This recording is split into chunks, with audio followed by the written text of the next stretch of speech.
You are listening to the story at Manga Explained 2, where your Ike will always be respected. Hope you enjoy listening to the story. Summary. This story is about an orphanage that raises its children exceptionally well. The girl you see crying is upset because her brother is about to leave with a new father, who just arrived here. You might be wondering why this man doesn't fit the typical image of a parent you might have imagined. Well, it is because these kids receive special education, so it only makes sense if only special parents can take them under their wing. You might also be curious about what kind of special education these seemingly ordinary kids are getting. Well, you'll get your answer soon enough. As soon as the sister tells the kids to stop pretending and get ready for training, they pull out sharp blades and weapons, which are definitely not toys for poking around. The sister even tells the little girl not to let her snot dangle out of her nose while pretending to cry, because it looks gross, and she doesn't want the new parents to get a bad impression of the kids they've raised so dearly. The girl quickly owns up and hastily wipes her nose. We also meet the proud director of the orphanage, who takes major pride in this special education approach. He sees it as a real gift for these kids, because they've been trained as living, breathing weapons ever since they learned how to walk. These kids are raised with super strict supervision to make sure they meet the standards of the filthy rich. Because of this crazy attention to detail, it costs a fortune to train each child properly. Another question that might come up in your mind is what these kids are actually used for. Well, there is not any straightforward answer to this question, and the director just says they're like computers.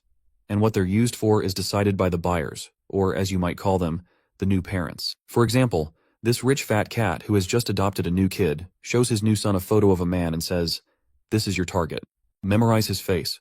The director then explains that since these kids are living weapons, they pose significant threat to the buyer. So the orphanage made sure to drill each and everyone with 3 absolute principles from a young age. These are the rules they can't disobey because they have been wired in their subconscious mind. And the orphanage calls these the 3 absolute principles, and they're crucial for keeping the kids under control. While this fat guy is drilling the boy about memorizing the photo, the kid, however, points out that there's a car tailing them closely. The old man is a bit startled to hear something he never asked. He stammers, explaining it's typical, demanding to know what the heck he's talking about, and tells him to just focus on memorizing the damn picture. The kid quickly snaps back to attention and swears to follow the orders. And there you go. That's what the first principle is all about. Absolute compliance to the parents' orders. That car tailing them smashes into them, and their car flips over from the impact. The kid scrambles out and sees his father badly hurt and barely clinging to life. And that is when we learn about the second principle these kids are drilled with. Never use your powers without your parents' permission. As the kid mourns his father, the attackers get out of their cars with their guns in hand. As they cautiously approach the flipped car, they spot the kid crying and begging for help, shouting that his dad isn't breathing. The attackers are taken aback to see this, because they had no idea that there was a kid in the car. They decide to toss the kid aside to finish up the work, but before they can, the boy whips out a knife and stabs one of them right in the throat, making him bleed like crazy, and then quickly snatches the gun from the fallen enemy. Before the other hitman even realizes what's happening, he sees the kid aiming the gun at him and gets a solid bullet right in the head, ending him with a single shot. And that's what the third rule is all about. Forget the first 2 principles and do whatever it takes to keep your parents safe. The director, on the other hand, couldn't be prouder of his children. He is practically bursting with joy and pride for raising such perfect, exceptional kids. He quickly shows the register book containing information about each and every kid and asks his buyer which one he would prefer. But the buyer flatly refuses any of them. So, the old man puts the register book back on the drawer and reluctantly pulls out a file for a kid who's already been deemed a defective product. He's disappointed that the buyer is only interested in this particular one. Apparently, this misfit kid was a real gem. Even the director is a huge fan of his. He had the best skills out of all the weapons they'd whipped up, and the old man was practically swooning over him. But of course, the kid disappeared, and the director's left wondering if he's even still breathing. They've been on a wild goose chase to find him, but since he's parentless, he can't use his powers without someone's permission. So they're pretty much in the dark because of 0 leads, and he's probably living incognito as just another regular high school kid. Well, it seems like this supposed ultimate weapon is getting pushed around by a bunch of school bullies. After taking a punch from a guy in a white hoodie, he's down for the count, writhing in agony from that one brutal hit. Guess being a top-tier weapon doesn't always mean you can handle a schoolyard smackdown. This guy Yusef with deadpan eyes hovers over our boy, asking him how many points he'd give that punch. The poor guy fumbles out, that's a solid 180,000 points right there. The other bullies in the group high-five Yusef for racking up such a high fist score. Yusef then decides he wants to play further, planning to test his kick to see how many points he can score this time. But before he can walk to our boy Hyunho once again, a blonde dude pushes this blackhead away and rushes up to Hyunho, eager to know how many points his punch can earn. Yusuf doesn't appreciate getting pushed by some lowly weirdo, and even Hyunho can tell Yusuf is pissed about the blonde's shove. So, Yusuf silently strolls over to the riled-up blondie, Cyan. When he gets there, he gives Cyan a good old slap across the face, casually saying, "Just paying you back, buddy." No hard feelings. As much as Cyan hates the humiliation of that slap, he swallows his pride and gives a thumbs up to his friend for a solid 180,000-point slap. The guy with the deadpan eyes just smiles and casually walks away, telling Cyan he can buy him a pack of cigarettes instead of flattery. Before Yusuf goes, Sion challenges him, promising to fight him next time. Meanwhile, the protagonist is totally fed up with all this nonsense from these ragtag idiots because he knows he could take them all down in one fell swoop. Still, he plays the role of the dumb weakling, and Sion starts choking him, demanding to know if Yusuf's punch is actually better than his. Cyan keeps on bullying our boy, treating him like his personal punching bag to vent his frustration, and tells Hyunho to tag along with him for a little while. With no way out, the boy reluctantly follows the rowdy thug and ends up footing the bill for their meal, because, well, Cyan claims he's broke, saying he's all out of cash after running errands for Yusuf. Blondie then wonders aloud who would win if he fought Yusuf head-on. In response, Hyunho states that he can't say anything for sure. Out of nowhere, Cyan notices the snack shop has the same name as Hyunho, and our guy sheepishly admits it's run by his mom. Right on cue, his mother also shows up and says if Cyan is her son's friend, he can eat as much as he wants. Cyan is genuinely surprised to learn that this is actually Hyunho's mother's shop, and our boy feels pretty disappointed because he had been trying to keep this a secret all along. And he's not sure why his truth had to come out at the hands of this jerk, who's shamelessly running his tongue over his lips, probably looking forward to freeload some more food. Seeing the shifty look on his filthy friend's face, Hyunho grabs his pen, ready to poke a hole in Cyan's eyes if he tries anything sneaky. Just as he's about to make his move, the blondie surprises him by apologizing for not introducing himself properly earlier. He introduces himself as Cyan Park, Hyunho's buddy, and comments that he finally gets why the shop had a weird name. Hyunho's mom chuckles at the joke and mentions that Hyunho told her to keep it under wraps. Cyan then jabs at his friend, saying he's awful at hiding things and that he's also bummed his friend kept such a stunning mom a secret. Hyunho, now totally over this guy's act, knows Cyan's just a piece of work. To avoid any more nonsense, he tells his mom they need to bounce because other friends are waiting for them. The woman packs up some food in a plastic bag and hands it to Cyan, telling him to share it with others. He explicitly and happily states that all Hyunho's friends are like her own children, so Cyan should not shy away from anything. While Hyunho tries to convince her that it's really not necessary, the blondie's eyes light up at the sight of free food. He grabs it without a second thought, completely ignoring Hyunho's internal groans. He is feeling pretty pathetic, internally begging his mom to rethink this, because he knows these guys are just a bunch of bullies, not real friends. Hyunho then pleads with Cyan not to share the food with Yusuf or anyone else. Cyan agrees with a smirk and says his goodbyes. Hyunho's mom, ever the gracious host, tells Cyan to bring more friends next time, to which Cyan enthusiastically agrees, saying he'll definitely come back with a crew. Well, that's exactly what Hyunho was trying to avoid, and here we are. Once Cyan's out of sight, the boy turns to his mom and lets loose, and while fighting to keep his tears in check, he furiously demands to know why she didn't just pretend they weren't related. Seeing her son so upset, his mom is totally confused and hurt. She tells him she was just happy to meet his friend, and apologizes if she caused any trouble. Hyunho, meanwhile, is left questioning the rationality behind his words. He has no idea why he's yelling at his mom, especially when she's apologizing. He's feeling like garbage for acting out. His mom tries to explain that she just wanted him to make more friends, which is why she acted the way she did. Hyunho's hand shakes with frustration and confusion, and he's barely holding himself together. The next day at school, Hyunho sees the same tteokbokki his mom makes sitting right before his eyes. Apparently, Yusuf has figured out that Hyunho's mom runs that snack shop down the street. So, he grabbed a bowl for himself. Yusuf takes a dirty rag, dips it into his bowl of tteokbokki, starts rubbing it in Hyunho's face, and complains that he found this rag in his food and demands a refund because he can't eat filth. To make matters worse, he tosses another jab, sarcastically asking if he should go directly to Hyunho's mom for the refund. Hyunho is absolutely livid with Cyan, especially after he ratted out his secret despite his pleas to keep it quiet. Trying to keep his cool, Hyunho responds coldly, asking if they're even considered friends. This gets under Yusuf's skin, and he mocks Hyunho for throwing a tantrum over a little joke. Then, to add insult to injury, Yusuf dumps the entire bowl of tteokbokki right onto Hyunho's uniform. That's the last straw.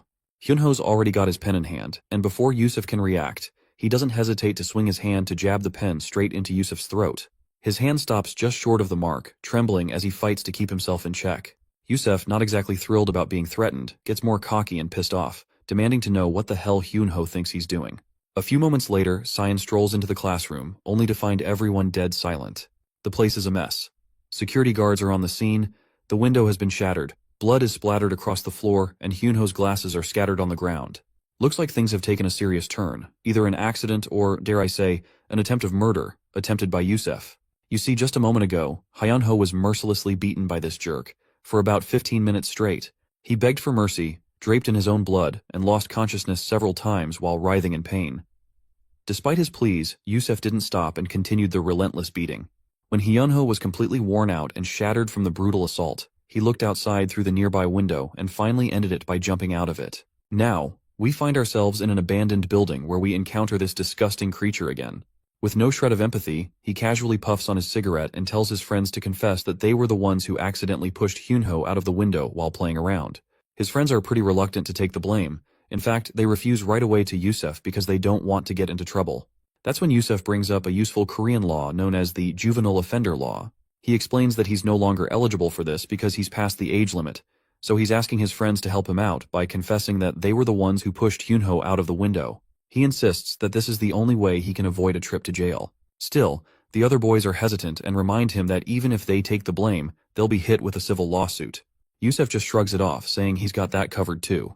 He then points out that the civil lawsuit hasn't been filed yet, and if they eliminate Hyunho's only surviving family member, his mother, there will be no one left to file the lawsuit. Yusef also brings a suitcase full of hard cash, offering 10 million won per person in exchange for their help. Once everything's figured out, they decide to pay a visit that night to the grieving mother, who's still trying to cope with the loss of her son. She's sitting in her son's room, surrounded by his things, lost in her grief. As midnight strikes, the thugs quickly put on their masks and head straight for the 5th floor. But when they try to use the elevator, they find it's out of order. So they opt for the traditional staircase. As they make their way up, they discover that the elevator is jammed because someone has intentionally wedged it with a fire extinguisher, preventing it from coming back down. Before Yusef can even figure out who might have done this, they hear a familiar voice. Apparently, Sion is sitting on the staircase, already waiting for them to arrive. Yusef quickly asks what the hell he's doing there, while the other lackey is just thrilled to see him and tells him to join them. Sion gets up from his seat, ready to dive into action, but not before asking 2 important questions. First, he wants to know how they found out about Hyunho's Taeokboki place, which was a hidden gem only he knew about. Yusef casually pulls down his mask and explains that when Sion didn't bring the cigarettes he was supposed to, Yusef followed him and saw him hanging out with the neighborhood kids. That's when he spotted Hyunho arguing with his mother. Sion realizes that it was actually because of him that these thugs found out about the place. He then moves on to his second question and tells Yusef to think carefully before answering. He wants to know why they're really here. That's when Yusef flexes his big iron pipe and tells Sion they're just here to handle things with Hyunho's mother, to keep her from filing a lawsuit and let her sleep peacefully. He's actually glad Sion's here too, because he's been getting on his nerves lately. Yusef reminds him about the push from earlier and figures out that Sion was just pretending to bully Hyunho, and in reality, he was trying to protect him the whole time. Yusef admits he was too dense to see it sooner and was itching to take care of Sion as well. With that, Sion is done with the interrogation.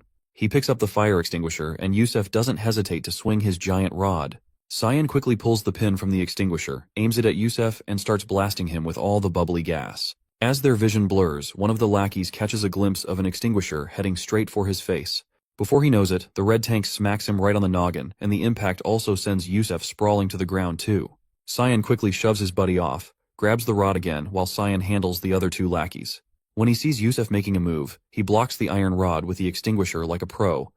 In a flash, he ducks down and slams the extinguisher onto Yusef's feet, smashing his toes into oblivion. Sion then boots him over the stairs, sending him tumbling backward.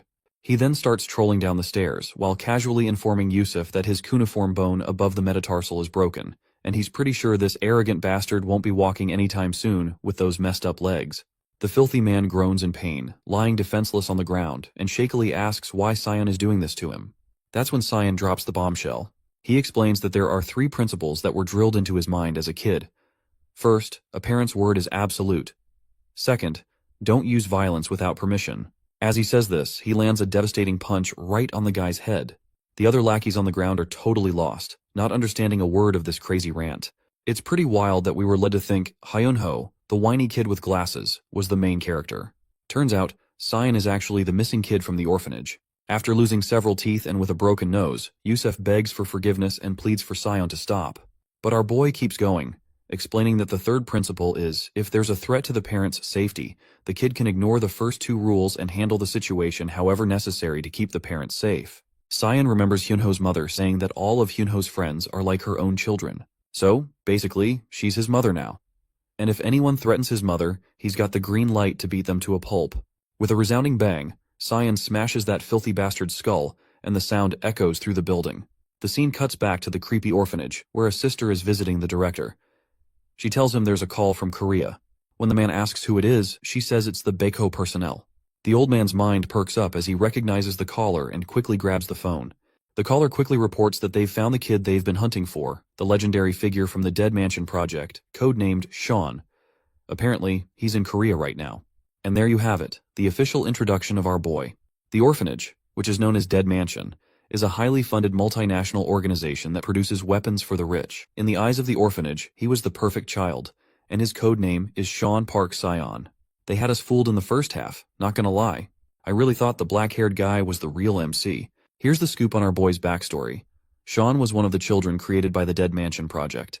He was the pinnacle of their product they had produced so far. He was top-notch in infiltration, weapon skills, and VIP assassination.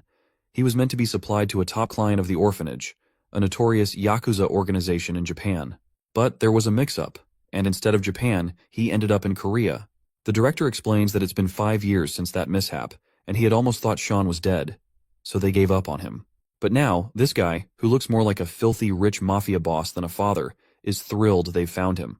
He quickly tells the sister to bring Sean back as soon as possible, by any means necessary, because he can't wait any longer.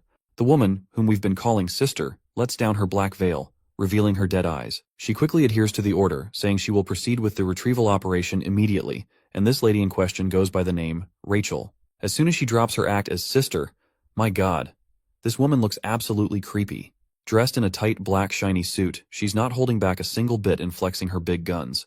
She makes it clear that she will drag Cyan back even if she has to take him out by force. This woman is the Dead Mansion instructor, and her specialty is still unknown. However, the director quickly tells her to simmer down because he needs Cyan unharmed, and she doesn't need those guns either. The lady quickly gets embarrassed and starts picking up her robe to put it back on, muttering about how she was just getting into character. In the next scene, we see Kwon Byung-woo, Yusef's father, bowing his head to apologize to Hyunho's mother. He promises to cover all medical expenses, mental damages, and any other compensation she might need.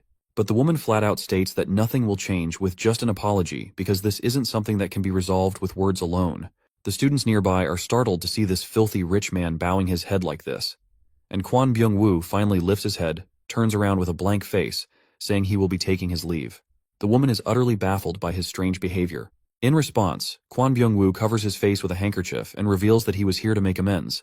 But since they can't resolve anything through discussion, he will leave because efficiency is key in all matters. He then walks forward towards his luxurious Maybach, telling the woman that he also knows other ways to sort out this mess because he's quite the expert in these matters. With those parting words, his car zooms off. He then complains to his manager about how disgustingly stingy and smelly that place was, insisting they tear it all down and build a mixed-use complex instead. The rich man then asks about Cyan, or we can also call him Sean, and asks his manager if they have taken care of that kid. The manager lets him know their people are already en route and the secretary will ring them once the job's done. Kwon Byung-woo just nods and heads to Sanlim University Seongsim Hospital. Inside, we find Yusef all banged up, wrapped in bandages like a mummy. He tells his dad the kid who messed him up was no average Joe. He kept rambling about some 3 engraved principles, or something. His dad raises an eyebrow, asking if this is the new trend among kids. Yusef just shakes his head, saying he hasn't a clue. Before Yusef can spill more, his dad cuts him off, and gives a cold stare to the women and humbly requests the nurse to give them some alone time. Once the lady is out of the way, he slaps his son hard right over his face, just like any typical father. After slapping Yusef's face, Byung-woo lets him have it. What's really grinding his gears isn't just that his son picked a fight, bullied some kids, and caused them to jump out of a window. Nah, what's really bothering him is that Yusef didn't clean up the mess afterward, leaving a trail of evidence behind. He drills into Yusef that the basics of the job are to avoid doing things twice, meaning don't screw up and leave evidence for others to find. Byung-woo tells him to watch his father closely and learn from this chance to fix things. Meanwhile, Sean is taking a beating from a group of goons sent by Byung-woo. The leader, decked out in gloves, watches as his lackeys drag the injured boy from the ground. With a scowl, he delivers a series of stinging slaps to Sean's face, not stopping until the boy collapses from sheer exhaustion. The glasses-wearing thug, looking down at Sean with a sneer, says, "You might have taken down a few kids, but you're nothing against adults." They grab one of Sean's arms, and the burly lackey yanks it straight, holding it firm. The leader then places his foot on Sean's arm and applies all his weight, leaving the poor kid writhing in agony. Before they leave, they make sure Sean knows this is payback for the humiliation and beating he dealt to their young master Yusef. They're leaving him alive just so he can stew over his mistakes. As dusk settles in, Sean sits there, snapping his shoulder back with a sneer. He chuckles at how the goons couldn't even tell the difference between a dislocated and a broken arm, despite their big talk about being adults. The beating he received? Well, it was nothing compared to the thrashings Aunt Rachel used to dish out. Sean's frustrated that he can't tap into his full strength without orders, but he's relieved knowing Yusef won't be bullying anyone else. As he heads out, grumbling to himself, he runs into Hyunho's mother. She recognizes him immediately and asks, "What happened to you?" With a warm hello, Sean greets her and is soon invited to dinner. Hyunho's mother has prepared a feast, urging him to eat his fill. When Sean hears this command to eat, he dives into the food like a wild beast. He is driven by an instinct to comply with the care of someone he now sees as his parent. The mother then gently instructs Sean to drink some water, pointing out that it'll help him digest better. Sean follows her advice, downing the water with a hearty gulp and letting out a satisfied burp afterwards. He thanks her for the meal, and she smiles, happy to see him after such a long time. Sean's mood turns serious as he asks about Hyunho's condition. In response, she assures him that the surgery went smoothly and that Hyunho's doing fine. She's hopeful for his recovery, even though things are tough right now. Then, her strength seems to crumble. Her hand starts to shake, and tears flow freely. She sobs, feeling weak compared to her son and helpless as a mother. Her heartfelt wish spills out of her tongue. She wants to destroy everyone who hurt Hyunho, especially Yusef's father, and tear them all apart. Well, it looks like Sean has finally found a reason to unleash his powers at full force against those jerks. As the lady turns around to apologize for her sudden outburst, Sean's already long gone. The scene then shifts to Byung-woo Construction Company. Inside the building, the father of that nasty son raises a toast to celebrate the record profit they've racked up in the third quarter of this year. He's giving a heartfelt thanks to all his employees, saying it's all thanks to them that Byung-woo Construction has come this far. Among the crowd of employees, we spot one of the same hefty guys who had beaten up Sean earlier, and near to him stands a waiter who suspiciously looks like Sean. The waiter approaches the man and offers to pour him a drink. As soon as the man says, "Pour some," the waiter smashes the bottle right over this jerk's face. The bottle shatters, leaving the wine and glasses scattered through the air. The fatty stumbles back, trying to get himself together, and quickly goes for a counterattack. But Sean is ready. He shoves those bare glasses he was holding into the guy's hands like he's handing over a pair of gloves. Then, with a brutal swing of his leg, he kicks the jerk right in the face. Next, Sean grabs some forks and knives and hurls them at the guards with deadly precision. They hit their targets perfectly. It doesn't take long for everyone to catch on that something's going down. Before they can do anything, a bunch of the black-suited guys are already out, and people are screaming about a blonde kid who's causing all this mess. The mention of a blonde kid rings a bell for the company director. Meanwhile, Sean is hiding under a table, knife in hand. He zips past everyone, slicing through them like they're nothing more than cucumbers with that tiny knife of his. He's sticking to what he's been taught. A parent's words are absolute. He can't ignore the tears and pleas of the mother who wanted everyone to tear apart along with that father. So he's doing exactly what he's been told. He grabs a tablecloth and, before the ragtag crew can get close, uses it as a distraction. He throws the table right at their faces, crushing them under its weight and leaving them screaming their lungs out. Just then, a knife flies in from behind, but he ducks quickly, and the knife hits one of the black-suited guys in front instead. The one who just threw the dagger seems like the same guy with the black gloves, and he's pretty impressed with Sean's reflexes. He's also surprised to see that the arm he broke is still working. Before he can finish playing around with those gloves, Sean grabs the guy's hand and slaps him hard across the face. He expertly locks the guy's arm and snaps the bone inside, coolly telling him, "That's how you break an arm." As the cocky guy sprawls on the ground, a bullet zips past Sean's face, grazing him closely. The shooter is Byung-woo, standing on the first floor, looking disappointed for missing his shot. Sean quickly raises his hand and calls out that it's tough to hit from that distance unless you're a real pro. Byung-woo curiously asks who this kid is. He remembers that Korean kids these days are into something called crew, so he asks if Sean is part of that too. To which Sean responds that he doesn't know what the heck that crew thing means. But if Byung is asking which crew he belongs to, then he proudly states that he is with the Hyunho snack shop. The mention of Hyunho snacks rings a bell for the zombie-like dude, and promptly asks if Sean is talking about that smelly alleyway junk food place.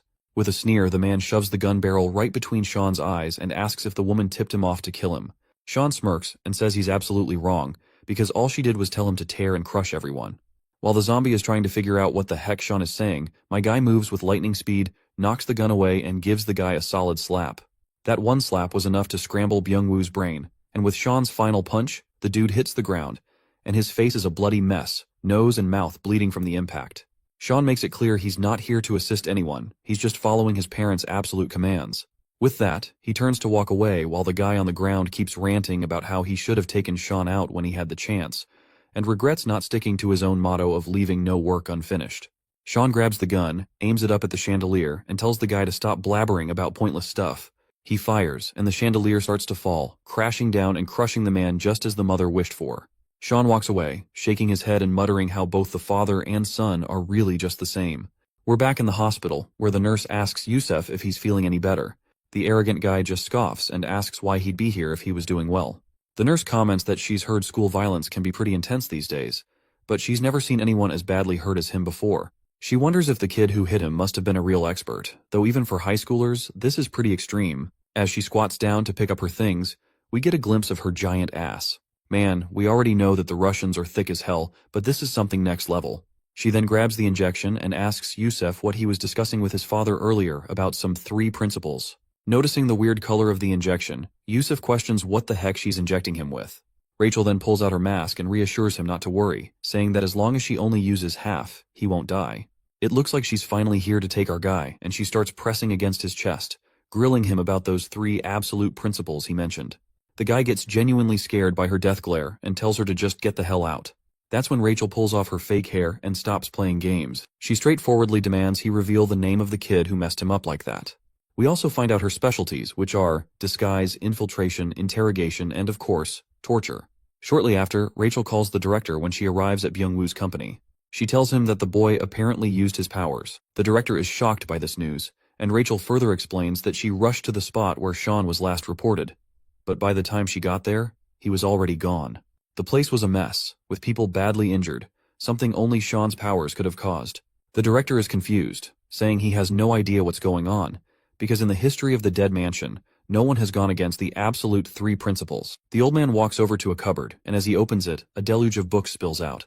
He remarks that if Sean is ignoring the absolute 3 principles, it's no ordinary matter anymore. The weapons the Dead Mansion sold off could bypass these principles and target the Dead Mansion itself. He instructs her that her mission has changed, and she must ensure that if Sean is disregarding the principles, she'll need to take action.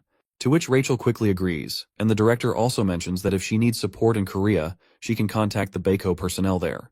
Just then, 2 men show up right on cue. They're pretty amazed that a single high schooler managed to take them all down. Rachel hangs up, and one of the guys, particularly the fat one, looks a bit freaked out by her appearance and wonders if kids nowadays really dress like that. His buddy explains that she's Russian and that some people are pretty open-minded, adding that even his own wife is open-minded. The next day, we're back at school, and it looks like Rachel has taken on the fake role of a teacher at the school where Sean is studying. She's here to dig deeper into what Sean's up to, and just thinking about it gets her all worked up. She's excited to see how he's grown up. Back in the day, Sean was her favorite student. He absorbed everything she taught him like a sponge. So, she's really looking forward to seeing him again. When she arrives outside the classroom, she spots Sean. He's in the middle of narrating the story of how Yusef was begging for mercy after he beat the crap out of him. Rachel is completely taken aback by his behavior, and she is having a hard time accepting if this vulgar kid really is Sean. Suddenly, a chubby kid sitting behind Sean gets really pissed off and finally wakes up because of Sean's non-stop rambling. They both start getting cocky with each other, and Rachel wonders if they've already figured out who's boss. She remembers how at Dead Mansion, they had this annual event where the kids fought to measure their combat power and determine who was on top. It was so cute when they challenged her, and Sean was always the strongest among them. But now, Sean looks like he's getting his butt handed to him by this big guy, making Rachel seriously question his status as the strongest. The chubby kid keeps kicking and thrashing Sean like he's just a sack of potatoes, and Sean just takes the beating head on. Rachel's face quickly shifts to a blank poker face, watching this once mighty kid get pummeled like a fool. After a bit of watching, Rachel starts to figure out that Sean probably didn't use his powers because he's hiding his true identity. This makes her think he might still be under the control of the 3 principles, but she's not entirely sure and wants to keep an eye on him. She can see his sharp, sophisticated eyes. The good kids from Dead Mansion should have both physical strength and brains, and Sean always stood out. Even if he's hiding his power, his smarts still shine through. As his former teacher, she's a bit troubled that he can't disguise himself properly and thinks about teaching him again when she gets the chance. While Sean is busy doodling the moment he smacked Yusef with that fire extinguisher, Rachel gets confused. She thought he was focusing on studying with such concentration, but he's just messing around. So, she gives him a heavy book slam right on his head. In the bathroom, Rachel sits with her head spinning in confusion. She's sure Sean can't possibly be this foolish and starts to think maybe this is someone else who just looks like him. It's hard for her to accept that he might really be this clueless. She decides to change her plans. It's no longer just about the three principles, now she needs to figure out if this guy is really codenamed Sean. After class, Sean's head is throbbing. He remembers the teacher usually doesn't hit that hard. Meanwhile, Rachel, now dressed as a student, comes over. But then he hears a familiar voice. After turning around, he sees Hyunho's mother standing there. She's relieved to see him, especially since her bags are weighing her down, and she tells him to please carry them for her. Sean quickly proceeds to carry the bags as commanded. When they hit the snack shop, Sean devours his food like a wild animal. The mother tells him to slow down, and he quietly takes her advice. Rachel starts piecing things together. She figures out that Yusef is the one who knocked out this woman's son, but she's still not sure about Sean's connection to them. After seeing him eat like this, she's fuming that Sean is just as vulgar as she suspected and is itching to tear this Sean imposter apart. As soon as Rachel takes a bite of her food, she gets a chill and her tongue practically hangs out. She asks for some water after just one bite of the insanely spicy dish. The woman quickly hands over the water and asks if she can't handle the heat. Rachel is stunned, wondering how these folks can torture themselves with such fiery food. She is pretty sure these Koreans are out to assassinate her with this much heat. Sean then tells her to slow down, saying she's being clumsy. That's it, her frustration has hit the roof, and she vows to take this jerk down. Speaking of spice, she remembers Sean couldn't handle it either. If this guy is really Sean, he should be struggling with all this heat, just like he did back in Russia. She watches his trembling hand, thinking he's having a tough time. But instead, he's giving thumbs up after thumbs up to the lady, raving about how delicious the food is. The woman is happy and keeps feeding him. Rachel realizes he's actually handling all that spice like a pro. She is confused, wondering why he's chowing down on this fiery food like a fool instead of refuting to eating it. Rachel then remembers that Sean helped this woman carry bags with just her one command, and now he's eating without refusing her and helping her with everything she asks for, as if he's following her every command. Seems like she's finally pieced it together. He also would not have killed all those people so skillfully without any commands, and she's sure he was ordered to destroy the Byungwoo construction purposefully. The only person who seems likely to give such orders is the woman he's with. After connecting the dots, Rachel decides to test her theory to see if this woman is really the one commanding Sean. She pays the bill for her food, and while the mother turns to grab some spare change, Rachel sees her chance. She grabs a chopstick and throws it toward the woman. Just as she hoped, Sean leaps from his seat, intercepts the chopstick mid-air, and grabs the woman by her face. The stool nearby tips over as they quickly vanish. When the mother turns around, both of them are gone. When we finally see them, Rachel can't contain her excitement after realizing that it's definitely Sean. On the other hand, it does not take long for our boy to figure out who she is, telling her to drop the act and stop tailing him like that. Rachel greets him officially and asks why he's hanging out with that woman and why he is following her orders like she's his mom. She is sure that there's no way a rundown snack shop owner could be connected to a top kid from Dead Mansion. Sean stays tight-lipped, so Rachel decides to take action. She grabs his hand, launches him into the air, and slams him down to the ground like a sack of potatoes. I can tell the impact was pretty rough, judging by his groans of pain. Rachel then tells him to stop messing around. It's time for him to get back to the orphanage, because there's a whole line of clients waiting for him. Suddenly, Sean's mind flashes back to the painful memories which had been buried in his mind. He is standing in the middle of knocked out kids, and he's probably the one who left them out cold during their training. There is also this mysterious woman who gave him the name Park Syan, but he can't seem to remember her. In a sudden burst of shock, Sean blurts out and asks Rachel who this woman in his memories is. Rachel is confused by his random question, but before she can respond, Sean smashes his head into her nose, pushes her away, and gets back on his feet. As she pushes the blood out of her nose, her fury flares up. She demands to know if he really doesn't want to come back without a fight. But before she can make a move, Sean has already run away. He's sprinting across the rooftops, blown away that they sent Rachel after him. The image of the bloodied woman keeps flashing in his mind, and he's determined to figure out who she is, haunting his memories. Back at the Dead Mansion, the director is having a full-on meltdown over the news that Sean managed to escape. Rachel apologizes, saying he slipped away while she was momentarily distracted. But she also brings some good news. They've tracked down the old woman who's controlling Sean with the 3 principles. Turns out she's the one Sean recognizes as his parent. The director is thrown for a loop. How can an old woman be perceived as a parent?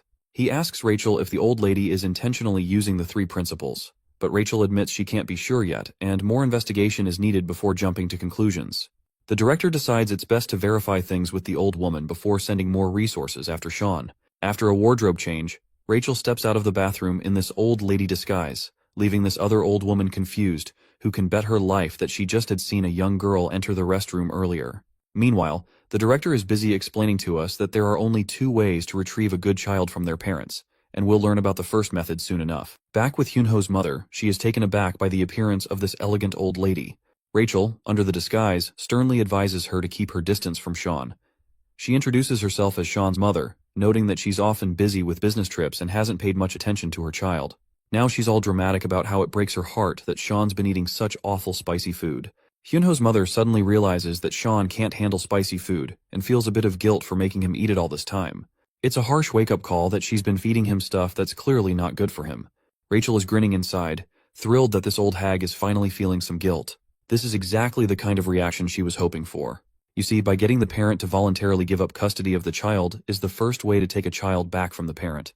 And this is what Rachel is trying to achieve. So, she keeps her smooth talk, saying she understands that Sean listens to Hyunho's mother. So, Rachel tells her that when Sean comes back to eat here, she should sternly tell him never to return and go back home. It's a dirty play on Rachel's part, but it's all part of the plan. If Hyunho's mother tells Sean to go home, he'll take it as an order and head straight back to the dead mansion. Rachel starts to leave, but Hyunho's mother surprises everyone by refusing to say what Rachel suggested. Looks like Rachel's plan isn't going as smoothly as she hoped. Hyunho's mother speaks up, and it's a gut punch to Rachel's plan. She asks Rachel if she's even paid attention to her own son. She reveals that Sean is always covered in filth and dirt, and whenever she asks him about it, he just always says he fell. At first, she used to think he was just being a rebellious kid, but now it breaks her heart. It's clear to her that Sean needs someone who truly cares for him, unlike this rich woman who's clearly abandoned him. As she cries, she admits that she's come to care about Sean and doesn't want him to end up like Hyunho. She's willing to step up and take care of him since there's no one else around. Rachel clearly gets ticked off to hear this, and tries to tear into the old woman, but Hyunho's mom just bows her head and apologizes, saying she didn't mean to come off as rude. She's determined to keep an eye on Sean, no matter what. Seems like Rachel's first plan to snag Sean's ownership didn't go as smoothly as she'd hoped, and she's fuming. As night falls, she calls up the director and spills the beans about the failed attempt. The director seems disappointed to hear this, and he is clearly running out of patience. So, he gave her the green light to proceed with the second method. Rachel, now fully on board with this plan, eagerly agrees and looks forward to putting it into action. With a determined look, she sheds her garments to reveal a more wild side of herself, signaling that things are about to get serious. It turns out that, upon the death of the parent, the child reverts to the ownership of the dead mansion. So, her new target is Hyunho's mother. The scene shifts to outside a mart, where Hyunho's mother is seen shopping for groceries for her shop. And we can also see Rachel lurking in the shadows. She waits for the perfect moment, her finger poised over the detonate button of a bomb. When she decides it's time, she presses it, and the explosion rips through the air. The fire alarms blare and sprinklers kick on, dousing everything in water. But the blast wasn't aimed at Hyunho's mom, because it was merely a diversion. As Rachel's gun comes into view, she takes her aim. Just as she pulls the trigger, Sean swoops in, wielding a pan like a makeshift shield, and the bullet ricochets off his impromptu defense. Sean's face is etched with annoyance, while Rachel appears to be having the time of her life. Sean is amazed to see that the bullet-blocking move he picked up from a game actually worked in real life. He then drops the pan and strides toward Rachel, looking clearly annoyed by her actions. Like, he already knew that she would do something like this, but he reminds her that involving guns and bombs into the mix is just way too much. Rachel just smirks, her gun still aimed at the mother. Sean reacts quickly and shoves the shelf she was hiding behind. But the girl quickly bolts away before that shelf crashes over her. He then takes her by surprise and quickly disarms her with just one kick at her hand. But this girl is not messing around, and she quickly pulls out a dagger and swings at him, slashing his belly. Blood splatters to the ground, or so it seems. In reality, it was just a tomato ketchup tin our boy was holding that got punctured in the process. Sean tosses the ketchup tin away, making her lose her last weapon.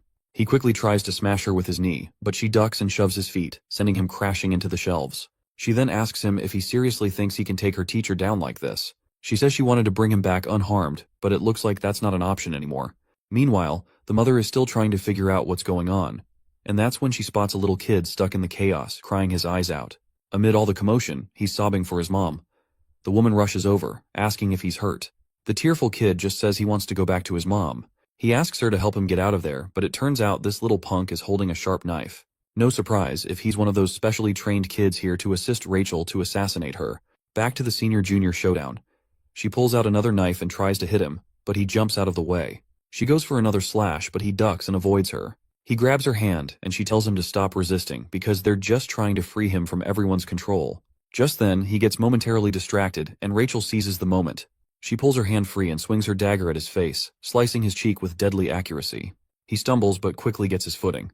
He grabs 2 cans from a nearby shelf and chucks them at her face, but she just knocks them away and tells him to let the old hag die. If he does, he can head back to the dead mansion whenever he wants. Sean then grabs a packet of flour and throws it right at her face. She makes the dumb mistake of slashing at the flour packet, sending it floating through the air and blocking her view. While struggling to breathe through the flour, she doesn't notice the scissors coming her way. Thanks to her quick reflexes, she narrowly avoids a serious cut, ending up with just a small mark on her face and her hair slightly trimmed. She quickly steps back, but Sean takes another swing at her. She drops to the floor, and with a crazy grin she gets back up and comes at him with her blades. Their strengths seem pretty evenly matched. Or maybe he's just better than his teacher now.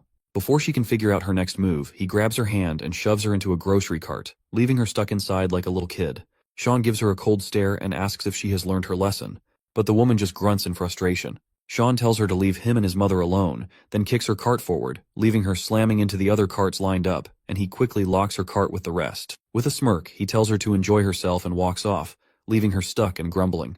Back to the little maniac kid, he sees his chance and swings his dagger at her chest while she's looking away. But Sean swoops in just in time, leaving the little kid stunned right there. The mother's confused, wondering why he's here when he should be at school and why his clothes are all messed up. Meanwhile, the kid on the ground recognizes Sean as the legend of the dead mansion, and figures that if Sean's here, Rachel must have already been beaten by him. The woman explains that this little guy has lost his mother. Sean asks the kid for his parents' phone number, but the kid acts clueless and starts fake crying as he runs toward Hyunho's mother. Sean quickly grabs him, lifts him up, and tells him to stop whining. He then gets close to the kid's ear and asks him if he hasn't learned that sticking out too much just makes people dislike you. He further playfully threatens the kid with some cryptic talk and gives him a little slap, making the dagger the kid was holding drop. Sean quickly steps on the dagger to hide it, and that one slap was enough to knock the kid out cold. After that little showdown, we're back at the dead mansion. The director wakes up in the middle of the night because of an unexpected phone call. Grumbling, he throws on his gown and heads to the phone, hoping for some good news to make this early wake-up worth it. When he hears the caller's voice, a smile spreads across his face as he recognizes it's Sean on the line. He asks the old man if he really thought he could catch him with just Rachel and that little kid, Eugene. The old man's face quickly goes pale as he asks if Rachel is dead. Sean doesn't give him a direct answer, just says that no matter how many people he sends, the result will be the same. He can send as many as he wants, but it won't change a thing. The old man gets really worked up when he hears Sean is taking on the entire dead mansion instead of running away. Sean makes it clear that if there's a threat to the parents' safety, he'll handle it based on the third principle. He's more than ready to stick to the rules because he sees the dead mansion as a real threat and will react accordingly. The old man, now on the ground and naked, breaks into a wide grin and starts laughing maniacally. He's overjoyed to see that the kid he raised is surpassing his expectations and thinks of Sean as a divine gift, perfectly following the 3 principles. He wishes Sean good luck and tells him to send the little kid back, promising not to attack the lady if Sean does that. Sean then tells the old man to call Rachel back, and the director just gets even more excited. Can't wait to meet Sean face to face. Sean tells Eugene to wake the hell up. As soon as this little brat opens his eyes, he goes on high alert. Sean informs him that he's already taken away all the weapons he was hiding, so he should save his breath instead of looking for them. He further tells the kid to eat the food since he hasn't had anything to eat. Eugene hesitates at first, but soon devours all the food in no time. Once they start heading out, Sean asks if he liked the food.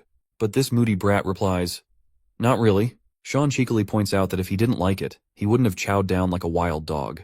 While they're bantering, Rachel finally shows up and looks relieved to see that the kid is alive. Rachel quickly calls the kid over and he meekly walks toward her. Sean tells Rachel to take the food and make sure to fill her belly too. But this woman gives him a cold look, saying he shouldn't act so cool and chill because she hasn't given up on him yet. She walks off, saying they'll meet again soon. Rachel then starts scolding the little kid, asking why an annoying brat like him couldn't take down the old woman. Eugene apologizes for failing, and Rachel, annoyed, dismisses him. She tells him that useless brats like him should have been dealt with a long time ago. Her words make the kid shiver, and he apologizes again. Just then, Sean calls out to the kid from behind, asking if the tteokbokki he ate was tasty, and he is asking this for one last time, so he better question wisely. The kid tilts his head and, with tears streaming down his face, he says it was tasty.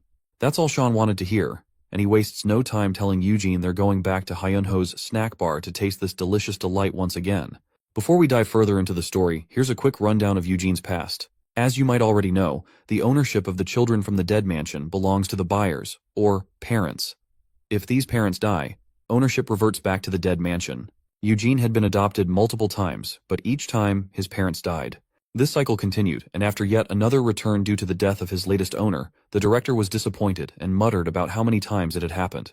The boy quickly responded that it was the 4th time, but the old man snapped that he didn't ask for an answer. The director then stated they would continue to profit by sending Eugene to new families, but failing to keep his parents alive 4 times was the worst disgrace in the history of the dead mansion. He didn't shy away from reminding Eugene that if this continued, they would have no choice but to dispose of him. The old man asks the kid if he knows what happens to children who get disposed of. With those little graves behind him, the kid can pretty much guess what's coming. The old man tells him he'll need to become someone important. He's got one last shot. Go to Korea and help Rachel get Sean. If he screws this up too, he's definitely done for. In the present moment, Rachel coldly reminds him that, right now, he's already considered disposed of. Freaked out and desperate to prove himself, the kid begs for another chance. Rachel just gives him an icy stare. While the kid is freaking out because of what's coming, Sean steps in to save the kid. He asks if he wants to enjoy some delicious food again. The crummy woman jumps at the chance and tells the little kid that he's been given one last shot and he has to kill that old woman. Hearing this, the kid is on the verge of tears. Realizing he's been granted a final chance to prove himself, he starts crying and quickly says the food was delicious. So, while we thought this crummy little brat was just thrilled because Sean wanted to free him, it turns out he's actually just grateful for another shot at redemption. On the other hand, Sean cracks his wrists, ready to take the kid back to the snack shop. Rachel can tell that he still sees her as a threat to the parent, so she's sure he's prepared to fight if necessary. Even though she would happily hand Eugene over, Rachel gets dramatic, asking why Sean is taking him after promising to let them go if they spared the old woman. Sean simply shrugs and says the kid wants to stay himself, and since he finds the food delicious, he has no choice but to take him with him. She finally resigns, and decides to let Eugene go with Sean. Before the little kid heads over to Sean, Rachel cryptically reminds him that this is his last chance and he better make it worthwhile. With that, the kid quickly walks over to Sean. Rachel then points out that since he's keeping the child and breaking his promise to let them leave, she declares that she'll also break her promise, and will always look for a chance to attack the old lady. Sean simply grabs the brat's hand and tells Rachel to do as she wishes. He adds that he won't hesitate to break her into pieces over and over again if she tries. Later, we're back at Hyunho's house. Sean pretends to yell at the little boy in front of Hyunho's mother. The woman quickly tells him to calm down and reminds him that he's the one who decided to look after the kid for the day. The boy admits it, but adds he doesn't want any more freeloaders crashing at her place for free food. The woman says she's perfectly fine with that. She also finds it interesting that this kid's mother is friends with Sean's mother. It turns out the truth isn't far off, as Sean's mother and this little brat are actually the same Rachel in disguise. The lady offers for them to stay, but Sean says it's not necessary. However, the little brat quickly thanks the woman, saying he'll be under her care from now on. Well, he can't let this opportunity slip because he wants to take her out at all costs. He then introduces himself as Eugene. Meanwhile, Sean is feeling a bit overwhelmed, as this is his first time at Hyunho's house. Sean asks if the room over there belongs to Hyunho, and she says it does. He asks if he can go inside, and the mother gives him the go-ahead. Sean walks into the room and finds it pretty ordinary, like something out of a drama or movie. It's the kind of room that feels like a moderately happy family lives there, with a vibe of everyday life and comfort. The room gives off a sense of warmth and normalcy that Sean has always longed for. It's the kind of typical family space he wished he could have been part of. He thinks Hyunho should have been here, living a happy, normal life, rather than being caught up in all the chaos. Once the brat finishes his meal, he thanks the lady and compliments her, saying everything was perfect, especially the omelet. The woman is pleased with the compliment. Then, the kid asks if he can ask her a question, and she agrees. He asks if, besides her son, there's any other family member living here, like a father. The woman is a bit caught off guard by the question and isn't sure how to respond. She tries to keep it light and says that unfortunately, her husband was needed so much in heaven that she had to let him go. The kid asks if he became a family member in heaven, to which the lady says that's pretty much it. Then, the kid points out that her son hasn't gone to heaven and hasn't returned home either. The woman is puzzled by this strange response. The kid continues, saying that a weak, useless child can't become family anywhere. The woman looks even more confused. The boy explains that a family is about fulfilling others' needs and proving one's worth to its members. Otherwise, they're just obstacles consuming resources, like her son who's in the hospital and unable to do anything. The lady is really pissed off and jumps up, saying that's completely wrong because that's not what a family is. The kid curiously asks what a family is then. But before she can answer, Sean playfully grabs the kid from behind and starts dragging him, asking if they can sleep in the living room. The woman agrees and mentions that Hyunho's room is empty, but Sean states that he can sleep in the living room over the sofas and the kid will just sleep on the floor. The mother's eyes warm up at their playful sight. As midnight strikes, we see Eugene's face is set in a scowl. It's clear that his displeasure stems from the fact that Sean is making him sleep over on the floor. He then notices light coming from Hyunho's room and decides to check it out. As he peeks inside, he sees the old woman sitting in a chair, looking at her son's photo. Eugene finds it odd that this woman calls her useless child a family, and even welcomes strangers like him as a family, whom she has never met before. He reflects on his own life, where a child's worth is measured by what they can produce for the family. He can't understand how being a so-called useless child can be considered family. Eugene quickly grabs the gun, aiming it at the old woman with trembling hands. He's desperate to prove his worth and become a necessary family member, believing that killing her is the only way to do it. But despite his determination, he just stands there, unable to pull the trigger. Sean quietly closes the door in front of him, and sternly asks if this is really what Eugene wants to do. Eugene's hands shake as he looks at Sean and admits he's just following orders. He then quickly turns the gun on our boy, telling him not to interfere. As he pulls the trigger, no bullet fires. Seeing this, Eugene looks puzzled, wondering why the gun is empty. Sean then scatters all those bullets down on the ground and reveals that he had already taken all the bullets away while Eugene was sleeping. He also knows that Rachel was the one who gave him the gun. Sean gives this brat death glares and extends his hand to grab the gun, pointing out that it's a 15-round 9mm parabellum that weighs 112.5 grams. He says the kid should have noticed the magazine was empty when he held the gun, and reminds him he's still just an amateur. Annoyed by the remark, the brat grabs his blade and tries to swing it at Sean. But he ends up pinned to the door by Sean, and as he turns the handle, the door swings open, sending them both crashing into the room. The little one quickly gets to his feet. Fortunately, the mother is still asleep at her desk and hasn't noticed the commotion. Sean gestures to the brat to keep quiet. But the little brat sees an opportunity and rushes forward. Sean quickly grabs that tie nearby, traps Eugene's feet with it, and makes him fall. But the kid manages to swing his blade and cut the tie almost immediately. Sean tells the kid to be a good little boy, but the kid's too stubborn. He leaps at Sean, trying to slash him with his tiny daggers. They go at it like two hyper ninjas, and it's clear Sean's holding back. This just makes Eugene even more furious, and he swings his dagger again, insisting Sean face him properly. Sean agrees, and before Eugene knows it, Sean has taken the dagger from his hand. The brat, frustrated, throws his other dagger at the lady, but Sean deflects it easily. He then pushes Eugene's feet against his own, causing him to fall. To keep the noise down, Sean quickly grabs the kid by his shirt before he hits the ground. Sean tells him with a smirk that he hasn't even started, and yet the brat is already down. But the little one just smiles in response, thrilled to be fighting the legendary figure from the dead mansion. Just as Sean is holding him, the mother slams a book over his head with a fury that could only come from the most dangerous person on the planet. She's absolutely livid that Sean is picking a fight with a little kid.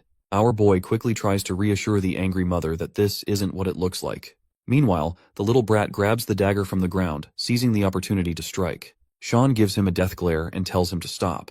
Then, Sean quickly grabs the little one by the shoulders, reassuring the mother that they're just buddies having a morning exercise session and that the dagger is just a toy. Seems like this little one is still fixated on killing the woman, but realizes he won't get any chance while Sean is around, so he starts to think of a sneakier approach to get the job done. The lady turns to Eugene and tells him he shouldn't pick fights with his big brother because they're all one family under one roof. The word family catches Eugene off guard again, and he gets somber, finally asking why he's being considered part of this family. Sean quickly reminds him that they eat together and sleep under the same roof. The woman agrees and pats Eugene, saying that since he's living here, he's already part of the family. Just then, someone knocks on the door, calling out to see if anyone is inside.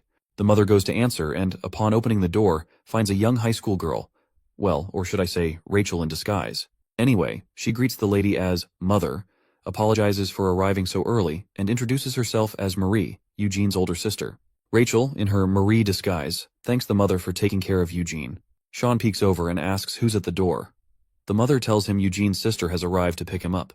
Sean recognizes who this sister really is, so he steps outside to greet her. He asks Rachel what brings her here, and she simply says she's here to pick Eugene up. Rachel drops the little sister act and cheekily explains that she's there to take the boy back for the woman's safety. As agreed, Sean then asks if she's the one who ordered Eugene to kill the mother. Rachel leans in and whispers that it was just a temporary order from her, and there's nothing to worry about. Sean tells her first of all to put away the knives she's hiding before saying that. She tells our boy not to worry and reassures him that as long as he cooperates, there's nothing to fear. Sean is a bit creeped out by how casually she's threatening him and asks what happens if he doesn't cooperate. Suddenly, Eugene bursts out with a big smile, asking why his sister took so long to get here. He hugs her right away, and she's all dramatic, showing her happiness at seeing him. But while she's being all cheerful, she quietly reminds Eugene that he's failed again and that the director will be pretty disappointed. Eugene snaps at her, asking if she's playing dumb or something. He explains that he hasn't ditched his mission, he's just trying to blend in with these people as family before making his move against the woman. He reminds her that the mother is guarded by the legendary hand of the dead mansion. He might look like an unattractive dumb monkey, but he's no ordinary Joe. In fact, he has fought Sean many times and failed miserably each time. Rachel agrees, saying he really does look like a kind of fool monkey. She apologizes for messing up his operation but reassures him there's nothing to worry about right now. They're ditching their current mission and heading back to the dead mansion right away. As Rachel extends her hand, the boy grabs it quietly, ready to leave with her. They announce they're heading out, and while Rachel shakes hands for a final goodbye, the little boy turns his head, telling her to let's go, probably because he doesn't want to look at the mother.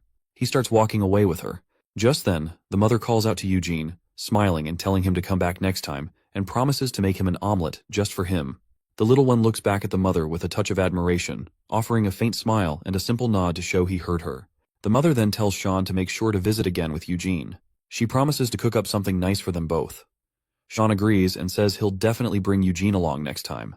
The next day, we're at the school principal's office. The principal starts by apologizing for the delay, explaining that the school had to go through several committees to decide on the punishments, which took some time. He gives her the good news that the perpetrator's parents have promised to cover the damages, and all the offending kids will be suspended. The woman listens quietly, and when the principal shows her the file listing all the perpetrators, she's stunned to see a familiar face, and she quickly asks what the hell Sean's photo is doing in the file. Let's turn our attention to the dead mansion, and check what's up with this unhinged organization. Inside, the director was on a call, receiving the rundown of what happened to Rachel's mission, and he sounded pissed. Back in her everyday undisguised look, Rachel could only apologize to her boss. She explained that she ordered Eugene to kill the old woman, but that plan did not pan out as it was supposed to. Rachel attributed the failure to the kid being a defective and useless product incapable of killing an old woman. He's a dud who can't even carry out an order properly. The director halted Rachel's angry rant, steering the conversation to what he really wanted to hear. He had already handed down the order to retrieve Eugene and leave the old woman alone. And yet she still went crazy and ordered the kid to eliminate the poor woman. From the director's perspective, Rachel is the one failing to carry out the mansion's orders properly. And you really don't want to disobey this man. She insisted that the only thing she failed at was retrieving Sean.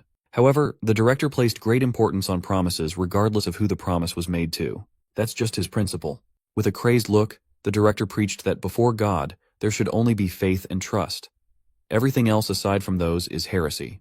However, there are still good children who lack faith. He had no choice but to create the controlling measure called the 3 principles. So, Rachel must remember the consequences of uncontrolled and unexpected events from the past. Orders, principles, and promises. These are the absolute rules of Dead Mansion. Hearing the director's preaching over the phone, Rachel's faith was stoked. But she was still concerned about the retrieval of Sean. They can't give up so easily. The director has other plans for that in the near future, though. There are many ways to handle that matter without directly touching the old woman and making an enemy out of Sean. Mary, who posed as Eugene's sister, had already started the operation using her multiple smartphones. The very next day, Sean went to school as usual. He looked deathly tired and bored, and the lectures had not even started yet. He noticed that some of his classmates were looking at him differently. There were hints of fear and vigilance in their eyes. Walking to his seat, he casually asked his seatmate what was up and why everyone was acting so weird. Maybe people are just on edge for an exam he didn't know about. Seeing as his seatmate was tight-lipped, Sean got a little frustrated. The first ones to talk to him were the big bastards sitting in the last row of the class. They wanted to know if what they heard about Park Chyeon was for real. It turned out that Mary had already propagated photos of Sean choking out Hyunho. It was a pretty blatant piece of evidence that he was a bully. He could quickly tell that this was a low-quality photoshopped image, but for untrained eyes, it probably looked real. When asked where they got the pictures, the big bastards at the back of the class seemed reluctant to spill. After a few seconds of thinking, the 3 big bastards lowered their heads to apologize, admitting that they were wrong all this time. There were rumors going around that Park Chyeon beat up Joseph, taking the guy on as an underling. This ridiculous rumor had already spread all over the school. They were saying that Joseph was terrified of Chyeon. There were even reports of him being friends with gangsters. They had all the pictures to back it up, and these photos were going too far. Word is that Chyeon ordered Joseph to take care of that Hyunho kid in the first place. Hearing that last bit of rumor made his stomach turn. What are these people talking about now? He tried to vehemently deny any involvement with the tragedy that Hyunho went through, but no one believed his words. Just like that, His name was dragged through the mud in just a single night. No matter how badly he wanted to deny the allegations, no one would believe him. It also attracted the attention of the wrong crowd, like the big bastards in the back row. They were shoving and pushing people around Cheyenne, trying to suck up to the new big dog in town. The big bastard even threatened an innocent bystander to shut up or end up like Hyunho. Hearing those threats, Cheyenne stepped in to clamp the bastard's heavy hand. Cheyenne laughed, playing it off like he was trying to hide his involvement. He then invited the big bastard Sumjin outside to give them the real story of what actually happened. The other classmates were visibly fearful and disgusted by his words and demeanor. But this was the only way he could control the situation. Dead Mansion is really putting him through social torture. He led all the thugs out of the room with the same lackadaisical attitude he always had. As soon as they got far enough, the classroom erupted with muted discussions regarding Park Cheon's behavior. With the attack on his image underway, Cheon had to skip today's classes to dig for more information. He hung out with a bunch of thugs behind the school grounds. He found out that everybody received the photoshopped pictures in the group chat earlier this morning before school. The account just shared the photo, stirred the pot with a few words, and left. Of course, the highest names on the suspect list were those persistent Dead Mansion people. He still can't pinpoint their endgame with this plan, though. For now, he'll play along, acting like he just wanted to lead a quiet school life. But the cat's out of the bag now. He even mentioned transferring to another school again. His mood darkened as he told the big bastards that he wanted to graduate without trouble. He doesn't want to get caught up in pranks like this. He's way past the point of troubling himself with childish problems. He has his hands full with the world of adults. So he tasked the big body bastards to make sure that this matter didn't spread any further. Calling them his crew, keeping this quiet was their first job. Hearing Cheyenne order them around, calling them a crew, made these big boys blush like schoolgirls. While he was receiving their praise, a familiar figure just happened to pass by the dark alleyway. It was none other than Hyunho's mom. She just saw Cheyenne interacting with what looked like a bad crowd. This brings us back to the principal's office, where she was trying to deny that Cheyenne was involved in her son's case. She firmly believed that Cheyenne and Hyunho were friends, and there must have been some kind of misunderstanding along the way. But the principal had already gotten hold of the infamous photo circulating around the school. In addition, there's a testimony that he hung out with Joseph in the past. With all the available information planted recently, even the principal believed that Park Cheyenne was the original instigator of this mess. Hyunho's mother sat in that office, her mind reeling from disbelief. The principal added that contacting Cheyenne's parents was impossible. They seemed to think that the kid didn't receive a proper family education. As an educator, the principal knew far too many cases where a child such as Cheyenne could easily go astray. Humbly wiping his sweaty face, the principal urged the old lady to stop trusting the kid so much. Meanwhile, Cheyenne still wasn't seeing the bigger picture. He only hoped that the rumors would quiet down and eventually die out. Those buff bros have a surprisingly innocent side to them. They were so easily manipulated into becoming his underlings. Just as he was laughing to himself, Sean noticed something odd nearby. He stopped laughing and asked the figure hiding behind the alley if her name was Mary. She eventually showed herself with a wide smile. She thought she was hiding pretty well, so she wasn't expecting to get spotted so fast. As professional advice, Sean urged her to erase that strong coffee smell before going on a covert mission. This happened in front of Hyunho's house last time too. Mary was quite shocked to hear that the legendary Sean could even catch a whiff of someone's scent from so far away. It was almost creepy in a way. Sean took the opportunity to ask what her deal was, and what she got from making his life more complicated than it already was. But she knew that this young man enjoyed the thrill of it all. She even caught the cool act he showed those buff bastards in the dark alley. Sean cringed a little, not expecting to be under such heavy surveillance. Mary wanted to ask how it feels to be slotted into the top bully position at school. Sean finally snapped. Being in such a negative spotlight wasn't his style at all. He was already popular to begin with. But she wasn't talking about all that. She wanted to know what he thought about the cold and harsh gazes of his peers. The eyes filled with betrayal and contempt underneath. Mary genuinely wanted to know if Sean liked that stuff. Used to such crazy characters from the mansion, Sean stayed chill and confirmed if she was behind all those photos. He admitted that it was well made for its purpose, but it was still a little crude for his tastes. She made a perfect weapon, just good enough to fool the general public. Mary admitted that, given the tight schedule and limited resources, she had to settle for something crude. All Sean was hearing were excuses. Slowly lifting his eyes with a mocking grin, he turned to Mary and said the word, "Scratch." The young lady's smile did not dissipate, but her hand darted into her bag with unprecedented speed. Sean immediately jumped out of the way. His bag suffered 3 gunshot wounds from the conveniently obscured gun inside Mary's purse. He found himself hiding behind concrete walls while trying to pacify Mary. This was Korea. They can't just take a gun out whenever they want. Besides, the mansion's supposed to retrieve him, not kill him. When asked what Mary would do if he was hit, She just laughed and argued that Sean could easily deal with this much firepower without any problems. But in her own opinion, the legend of Sean should just die. She thinks it would be better if they just discard him, not waste more resources for his retrieval. Walking into the dark alley away from the prying eyes of the public, Mary casually tossed her ruined purse away. She was now creeping in with a Glock in her hand. Sean erased his presence, letting the young lady walk deeper into the darkness to find him. Once he deemed the timing was right, Sean pounced at Mary, aiming to remove the gun from her hand. His grip strength was so absurd that the young lady could not make the firearm budge with 2 hands. He slammed Mary right into the nearby wall, hoping to shake her enough to let go of the Glock. But the girl was tough. She knew how to minimize impact damage. More importantly, she knew how to retaliate. Lifting her legs, Mary drew a hidden blade from under her skirt. It was just a tiny knife between her knuckles, but the experience she had wielding such a sneaky weapon made her deadly. Sean immediately protected his vital areas, but he was forced to take Mary's sudden attack. His eyes were as clear as they could be. While moving with zero wasted motion, he asked if this was all she had. Maybe Dead Mansion is really dead now if this is their best. Sean eventually got her in a chokehold, swiping the gun away. He pinned the young lady down on the cold, hard ground of the streets. Keeping her in place with one hand and balling his fist with the other, Mary must have never expected to go down so quickly. Instead of despair, she rolled over with a sly smile on her face. When it came to the matter of being defeated, Mary would like to beg to differ.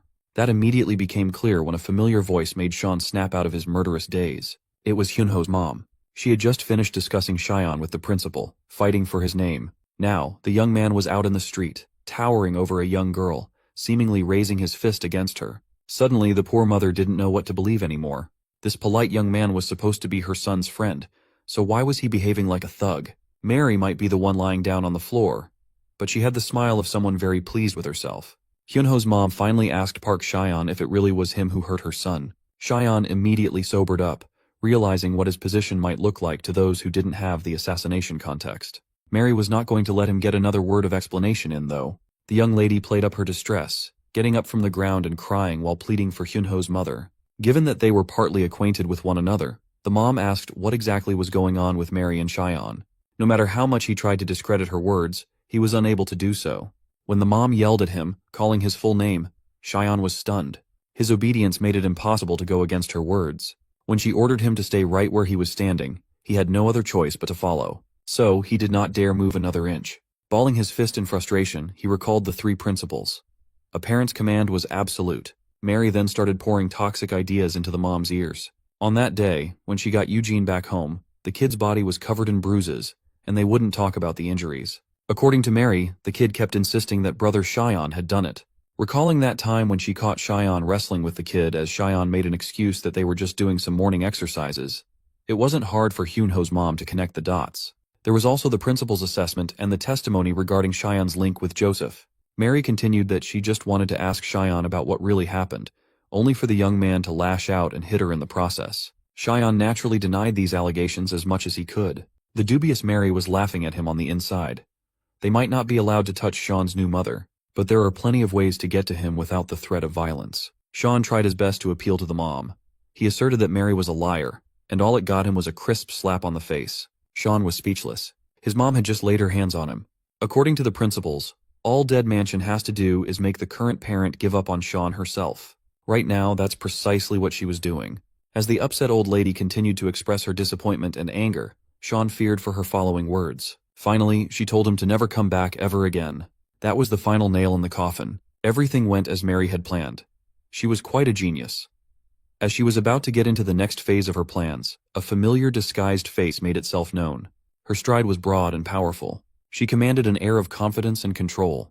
It was none other than Sister Rachel in her mommy disguise. It was time for her to swoop in and play the role of the disgruntled parent of a troublemaking child. Lifting her glasses, she sounded like an exhausted mother who couldn't handle the antics of a hopeless child. When she told Cheyenne that it was about time to go home now, the young man was visibly shaken. He did not want to return. Back in the Dead Mansion, the director flashed his disgusting grin, showing his bejeweled teeth. On the phone, he had just received updates regarding the success of Sean's retrieval. He praised Mary for such an excellent job. The perv was so excited at the prospect of his greatest weapon coming back that he lost all strength in his knees. He kneeled before a painting of the Lord and thanked the heavens for answering his prayers. The director attributed all the success to Mary and her twisted ideas. She made a truly befitting resolution as Dead Mansion's most excellent strategist. Acting modest despite all the praise, Mary insisted that she just did what the director wished for, and she would continue doing so. When the old perv started going on and on about how the legend of Dead Mansion was finally going home, that Sean was finally joining their ranks again, Mary's mood took a turn for the worse. Her next orders were to return as quickly as possible, and she accepted the task without a fuss. On the other side of the room were Sister Rachel and the parentless weapon, Sean. They were busy eating pizza, ice cream, spicy noodles, and all kinds of good food. Rachel commented on how similar their tastes were when it came to food, knowing full well that Sean was just eating whatever she ordered him to eat. On second look, this demonic nun was actually forcing him to eat pineapple pizza with a side of mint ice cream. This was worse than torture if you ask me. This was Rachel's way of making sure that Sean severed his connection with that accidental parent. Just like before, she had complete control over the young man's actions. She was sure that Dead Mansion could finally regain ownership over their star. Meanwhile, Sean was practically begging for milk to counteract the heat lingering in his mouth. While busy with the torturous dinner, a man sitting in a wheelchair arrives to check on Rachel and her mission of capturing Sean. It turned out to be Joseph's psychopathic dad, Kwon Byung-woo. He was also the one backing up Dead Mansion by providing Sister Rachel's accommodations and resources. When asked, she replied that the most expensive penthouse in the area they were being housed in was passable. It was not too bad. Sean reckoned that the voice of that vegetable sounded familiar. The psycho wasn't bothered by all the nonsense. All he cared about was catching the damned brat that put him in the chair. He would gladly spend any amount of money to make it happen. Realizing who this psycho was, Sean snapped out of his spicy noodle drunkenness and stood up from his seat. He teased that the psycho must be trying out cosplay or something with all the bandages and the wheelchair. This naturally pissed off Joseph's father. This encounter could have escalated out of control if it had not been for Sister Rachel to step in with authority. Pulling out a mini Uzi from God knows where, she pointed its muzzle at the wheelchair-bound psycho. She asserted that, as discussed, Dead Mansion would take custody of Sean and no one else. In return, the organization would not touch Joseph. That was the condition of their deal. The psycho turned around and assured her that he was clear on the details. This was just business after all. Before heading out, the psycho added that Sean was not the only one he was seeking revenge on. Since this didn't concern her at all, Sister Rachel gave the psycho the green light to handle his revenge against other people as he wished. Sitting in front of Sean, Rachel teased that if the psycho guy went on to kill Hyunho's mom as revenge, the Dead Mansion wouldn't lift a finger to retaliate. Sure, the organization promised not to touch the old woman, but they never agreed to a protection mission either. Realizing that Hyunho's mom might be in grave danger without any sort of protection, something inside Sean was spurred on. He imagined what she must be doing right now. She would be diligently preparing all those delicious snacks to sell. A customer approached the stall and promptly ordered one of her famous rice cakes. The customer even added a few more fried snacks too. Just as Sean was thinking about her, she was also thinking about the kid. She saw a child eager to make her feel better in the toughest time of her life. The customer interrupted her thoughts by adding some delicious-looking kimbap to his order. She just could not shake the thoughts of that sweet young man away. Why would there be pictures of him seemingly messing with Hyunho? Believing all the shady information around, she tried to convince herself that the young man was just a bad child. He was a thug who put her son in the hospital. Distracted by everything going on inside her mind, the old lady accidentally cut her finger. She dropped the knife on the floor as the shock of being wounded made her curl in pain. Seeing this, the customer hurriedly entered the kitchen to see if she was okay, as he could see a lot of bleeding. The mother kept insisting that she was okay. With tears in her eyes, she assured the customer and herself that it would stop soon. Mr. Customer calmed down upon hearing that. Then, this bastard started pulling out a hidden knife from his pockets. Gripping the blade while keeping it obscured, the seemingly concerned customer slowly closed the remaining gap between him and the target. He remembered receiving the orders from the boss, so he would not have to worry about the cleanup after the job. All he had to do was sneak up to the old lady and go for the kill, and their partner company would handle everything after that. Just one hiccup though, Hyunho's mom just picked up a phone call. She must have just received massive news as her eyes darted open in shock upon hearing what the person on the other line said. Hyunho's mom hurriedly turned around and ran out of the shop. She didn't even see the man's knife. She just told the customer to eat as much as he wanted free of charge. When asked where she was going, she simply answered that she was heading for her son. It turned out that Hyunho had miraculously regained consciousness. That phone call was from the hospital, notifying his mom that the kid had awakened. Doctors and nurses hurriedly poured into the hospital room to assess Hyunho's condition. The kid seemed responsive, but it was still pretty hard for him to speak. The doctor advised that he take it easy and stop pushing too hard.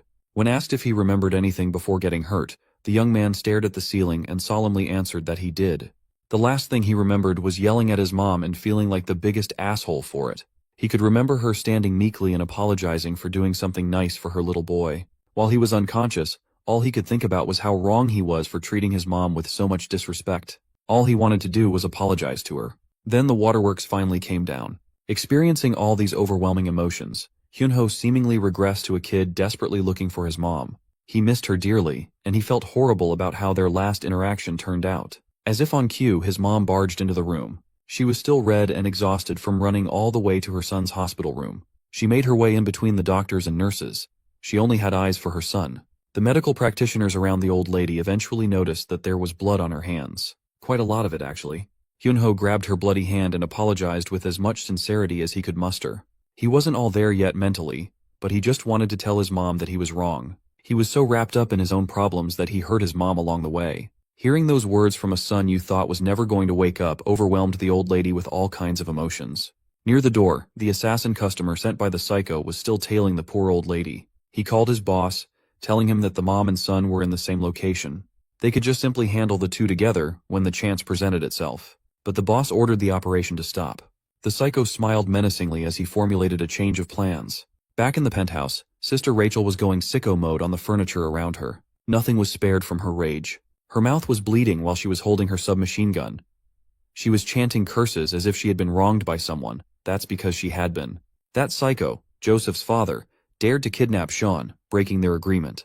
The psycho had just thought of a much more exciting plan. He could personally handle Hyunho and his mother right in front of Sean's eyes. Going back a few days ago, we went to the White Tiger Job Center, where laborers are always for hire. Inside, Sister Rachel felt uneasy with her mission. Beside her was that kid, Eugene. Both were on pins and needles while sitting on the couch, waiting for any updates. They were greeted by a pretty office lady with a nice smile. In her hand were 3 cups of coffee for herself and the guests. Rachel criticized the lady for moving so slowly, asking if making her wait so long was worth it. The office lady laughed lightly and apologized for taking so long. She explained that the market and Byungwoo Construction's headquarters were in shambles due to the many things that had to tally after Rachel had made such a big mess. The lady offered Eugene a little cup of hot chocolate, reminding him to drink slowly. Surprised, the kid thanked her for offering. Sister Rachel looked unamused. They were shelling out quite a bit of cash, so a little trouble shouldn't be bothersome. This was a professional agreement after all. Hearing her mention professionalism, the office lady took a seat and agreed they should conduct themselves as professionals. But isn't it deeply unprofessional when one party makes a massive mess without considering the aftermath? That's what the office lady thought. Hearing the lady take a jab at her actions annoyed Sister Rachel. She was quite adept at disguising her words with pleasantries though. Eugene just sat there in the middle of all the tension, thinking he should have just stayed at the house. Anyway, the office lady had already taken care of everything, and it was up to Rachel to look at the reports, even though she was being blatantly disrespected by coffee served in a paper cup. Byungwoo Constructions also said they didn't need any compensation for damages. The office lady was quite curious about that. Rachel answered that it was an equal exchange between two parties. That's how professionals get things done. Whatever mess Byungwoo Constructions made would have nothing to do with the dead mansion. But the office lady gravely advised Rachel to take a more careful approach from now on. Curious about the ominous tone, Rachel asked what that advice meant. The office lady asserted that professionals should deal with other professionals, not with reckless delinquents. This Byungwoo Constructions organization was a little too hard to trust. Against Rachel's judgment, maybe they were not worthy of being business partners. Back to the present, she was experiencing the fallout of not listening to the office lady's advice and distrust for the dubious Kwon Byung-woo. The chairs and tables of the penthouse suffered in the hands of the angry nun. When she brings out the guns, you know it's serious. It turned out that the psycho had Sean kidnapped and boarded in a moving truck. Kwon Byung-woo's lifeless eyes poked through the bandages, pleased with the sight of the young man he so badly wanted to punish. He was not expecting such an efficient killing machine to be so useless without the orders of a parent. He rolled up to the young man, petting Sean's hair. Now that he's under Dead Mansion's guidelines, Sean can't really do anything without their proper orders.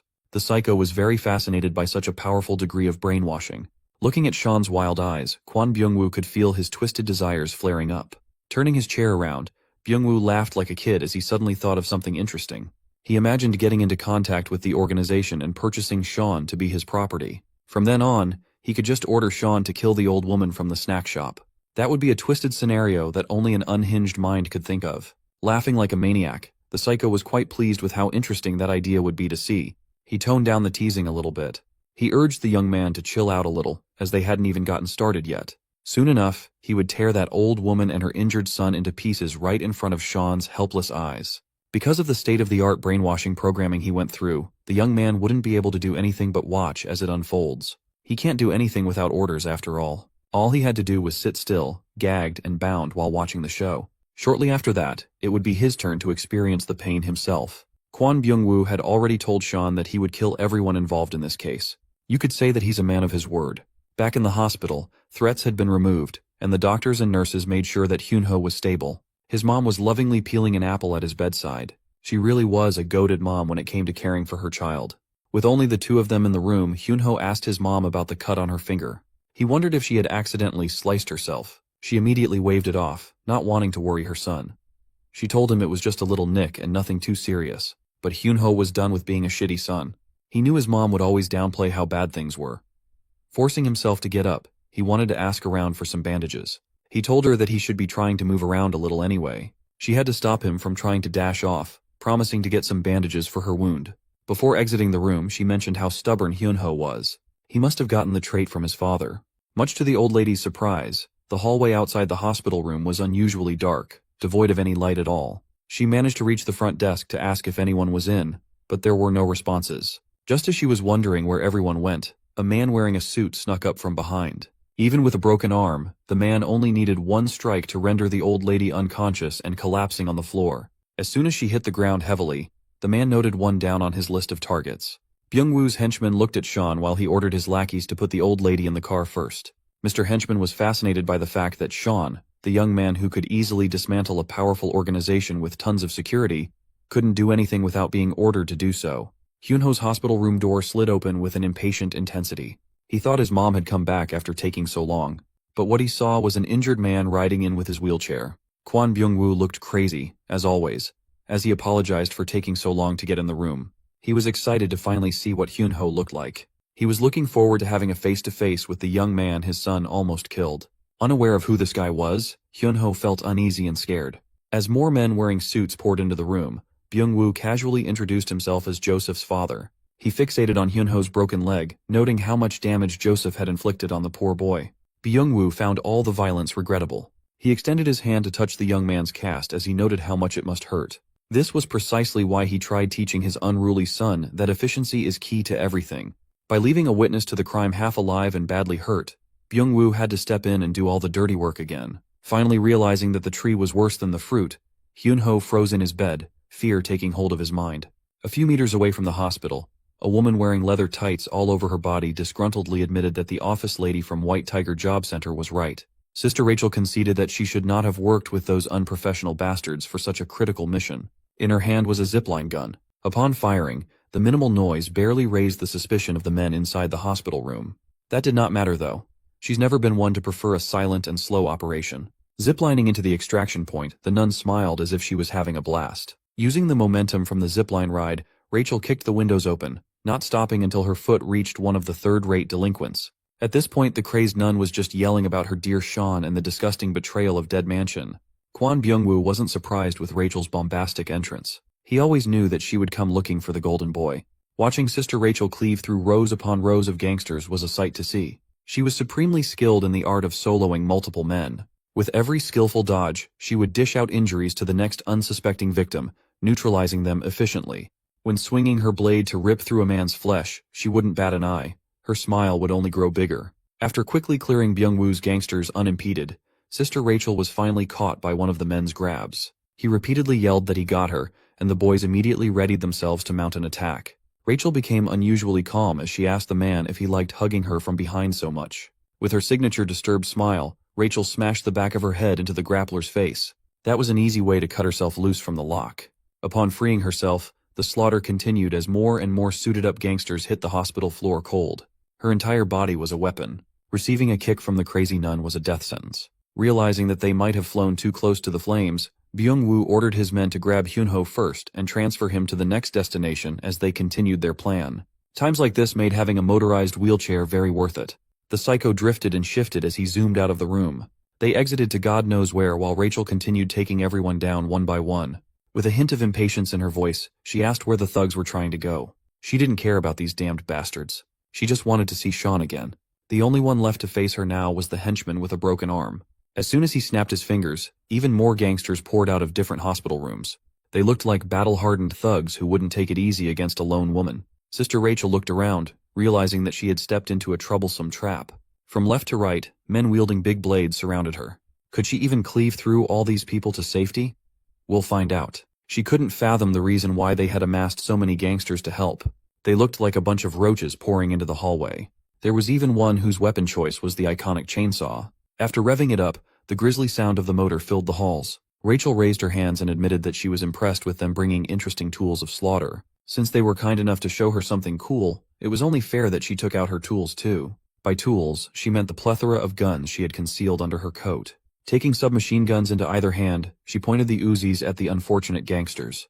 Rachel's trigger-happy finger unleashed a rain of bullets while taunting the thugs to come at her if they could. Even the bravest men would hesitate to rush in once they saw their comrades dying on the floor, bleeding out from bullet wounds. The chainsaw guy was still alive. He hadn't moved an inch from his position since earlier. Rachel effectively controlled the situation by doing what she did best. Chaos. Since it looked like she wanted to play with guns, the henchman would play along. He did so by bringing Sean out from where he was being stashed to watch. Hidden behind the other gangsters, the henchman fired a gun from his seemingly broken arm. It hit Sister Rachel on her thigh, causing quite a nasty bleed. She did not look hurt though. If anything, she looked more pissed instead. The crafty henchman had actually used his fake broken arm to conceal a firearm inside the cast for a chance like this. Finally dropping the broken arm act, he assured Rachel that the next bullet would be aimed at her head. Hearing this threat, something inside Sean switched on. Forcing himself to remove his gag, he asked the henchman if he had just threatened to kill Rachel. Before realizing what was going on, a blur was already heading for Byung-woo's right-hand man. Sean had effectively neutralized the two strong men, keeping him captive in one fell swoop, and finally launched a nasty straight into the right-hand man's face, knocking his glasses away. This wasn't supposed to happen. Sean was supposed to be a useless hostage if no new orders were issued. What they did not take into account was the fact that he currently belonged to Dead Mansion itself. The henchman had just threatened to kill a trainer of Dead Mansion, and it invoked one of the three principles. According to the third principle, Sean could now classify every thug in this hallway as a threat to the organization itself. With nothing but rage in his fists, he swore to break through the current situation and fulfill his duty. The thugs were now looking at Dead Mansion's deadliest weapon, codename Sean. Sean marched forward, acting according to the third principle and classifying the thugs as a threat to the Dead Mansion. Now he had the justification to break through. His captor foolishly tried to wrestle Sean back, attempting to stop him from slipping away like a little rat. But despite their size difference, the grapple was deflected. Sean countered with a nasty straight to the face, knocking a few teeth loose. It was so bad that the poor thug developed a speech defect. Sean added salt to the wound by calling the bleeding thug a baby for crying over teeth and smashed another fist for good measure. The final piece of the combo was a jackhammer to the head, flattening the fool's skull structure. While raining bullets on the thugs that tried to approach, Rachel was analyzing Sean. Without a parent, she wasn't sure why Sean was fighting back. She somehow deluded herself into thinking that Sean was taking action solely for her sake, out of concern. Meanwhile, our boy was just handing out critical punches left and right. When one thug tried to come at him while swinging a metal pipe, he managed to dodge in the nick of time. There were just too many thugs to mow through, so Sean needed to get a decent weapon to go sicko mode. Seeing a potential equip, he rolled over the hospital counter. Thinking he was cornered with nowhere to go, a bald thug vaulted over the counter too. But as soon as he arrogantly poked his head through, it was met with the sharpness of a syringe. Sean stabbed poor Baldy in the freaking eyes. That was just the start though. Sean took the array of injections from the counter and told his patients to be patient. He asserted that what was to come would be painful. Jumping over the thugs, he unleashed a rain of injections with perfect accuracy. He called it vaccination time. As the gangsters hurried to get the needles out of their bodies, Sean pushed the tempo even more. He started by grabbing another bastard's face and smashing it headfirst into the ground. The display of strength and brutality stunned the rest of the gangsters for a moment, prompting them to draw their weapons. That was until one brave thug yelled at everyone to get out of the way while he revved a chainsaw. Buzzcut came in with the intention of splitting the kid in two, wearing a freaky smile on his face. Sean immediately booked it out of there, acting as if he was flustered by the horror movie weapon. He was aiming for a sharp corner turn that could hide him out of sight for a second. When Buzzcut turned the same corner, he was met with a hurtling stretcher sweeping him off his feet. This little trick almost got Sean's head split in two, but the length of the electric chainsaw didn't reach. Buzzcut was dazed by his sudden position. Sean tying him up tightly to the stretcher did not help either. Sean asked Buzzcut how he was planning to use the chainsaw while pushing the stretcher. Their destination was the pile of gangsters loitering in the halls of the hospital. Looking like a madman enjoying his makeshift torture weapon, Sean pushed the stretcher with full force. The next minute was full of gruesome screams and sounds of flesh getting torn apart. By the end of it, Buzzcut was practically unresponsive. He had passed out midway through cutting a battalion of his friends with a chainsaw. Sean could not believe that his pochita broke so easily. He playfully urged Buzzcut to stay awake, as he still had a lot of questions. Chief among them was the location of Hyunho's mom. He would gladly stab a man through the cheeks to get answers. Rachel came up to him, impressed that he finished one side of the hall so quickly. Those who did not die from the barreling chainsaw ran away, so it was not as fun. Sean floated the idea of chasing after the gangsters for the sake of Hyunho's mom. Rachel was heavily opposed to that idea. She did not come here to rescue some old woman. She came because these amateur bastards tried to kidnap Sean, a property of the dead mansion. Sean himself fought like a good child and used his powers to protect her. With Sean freed and the enemies scattered, it would be logical for them to wrap up and head back to the mansion. Sean changed his tone, kneeled on one knee, and proclaimed that he did what he did not for the mansion, but for Rachel. He really hammered down that he was acting for the sake of the freaky nun. Slowly and gently wrapping a bandage around Rachel's wounds, he kept on pretending like the flawless, loyal product. With this idea, he urged Rachel to help kill and annihilate the threat that dared to wound her. With this, they could show the world what happens if they dare touch a dead mansion instructor. The unhinged sleeper agent Riz was super effective. Rachel would practically do whatever he asked right then and there. Inside, Sean was just hoping that this little performance of his would work. Rachel primed his Uzi, and Sean prepared his fist to tear some gangsters apart. Far from the hospital, Hyunho's mom opened her eyes to a horrific sight. In front of her was Byung-woo's patched-up mummified face staring into her soul. But the maniac surprisingly acted civil and apologized for freaking her out. She naturally freaked out, and he sighed as he explained that he had to take drastic measures to explain what was really happening. Seeing the school desks and chairs, it finally clicked in her mind that they were in a classroom. It wasn't just any classroom. It was the classroom of both their kids. She was actually sitting at her son's desk. Looking down, she could not believe such cruelty. On her son's desk were hateful messages scribbled all over the surface, targeting Hyunho. Byung-woo acted as if he was appalled by the cruelty of kids, as if his son was not the main culprit. He even milked the crippled and wounded father act as much as he could. Byung-woo peeled all his bandages and formally introduced himself as Joseph's dad. He deliberately showed his freshly wounded face to blame it on that damned kid. By that he obviously meant Park Cheon. Staring into the windows while looking defeated, he insisted that his child was also a victim of Park Cheon. He confessed that Cheon put him and his son in their current dire conditions, as if they did not start the beef first. Byung-woo continued telling Hyunho's mom that Cheon was the perpetrator of all the bullying incidents and framed his son, Joseph. Thanks to those photoshopped pictures that she saw in the principal's office, Byung-woo's story seemed more and more credible. Putting on an Oscar-worthy performance, the shrewd villain cried out for not paying better attention to his kid. Seeing him in distress while falling off his wheelchair, Hyunho's mom tried to help. While lying on the floor, he vowed to get his revenge as repentance for not being able to protect his son. He had that impassioned speech on lock, but mom was not comfortable with the idea of revenge, and would rather get the law involved. Byung-woo called her naive for believing that the authorities would be able to do anything. He even pointed to the exact window where Hyunho fell while trying to convince the sweet old lady to avenge her son. In order to stop that Park Cheon bastard, he handed Hyunho's mom a sharp blade while asserting that they must take charge. As he placed the handle of the knife in her hand, the villainous devil continued poisoning her mind with his revenge act. Back in the dead mansion, the old priest director had just received reports of what was happening in South Korea. To their organization, a group with no background, like Byung-woo Constructions, was inconsequential. That pissed the director off even more, knowing that these irrelevant thugs tried to target his masterpiece, Sean. That same night, Rachel rounded up the good children in her team to receive the mansion's orders. Even Mary and Eugene had their weapon of choice on hand, gearing up for a mission to show these nobodies the price of messing with the dead mansion. This would be Sean's first order back in the graces of the mansion, so the director wanted to see some action. The team was given the green light to pass the wrath of judgment to the puny construction company. While walking through the halls, Sean noticed that he had left his earpiece back at the desk. His teammates looked at him like an unprofessional dumbass. Sean tried to borrow an earpiece from Mary, but she told him to piss off. Even little Eugene called him out for not living up to his legendary name by acting like a stupid child.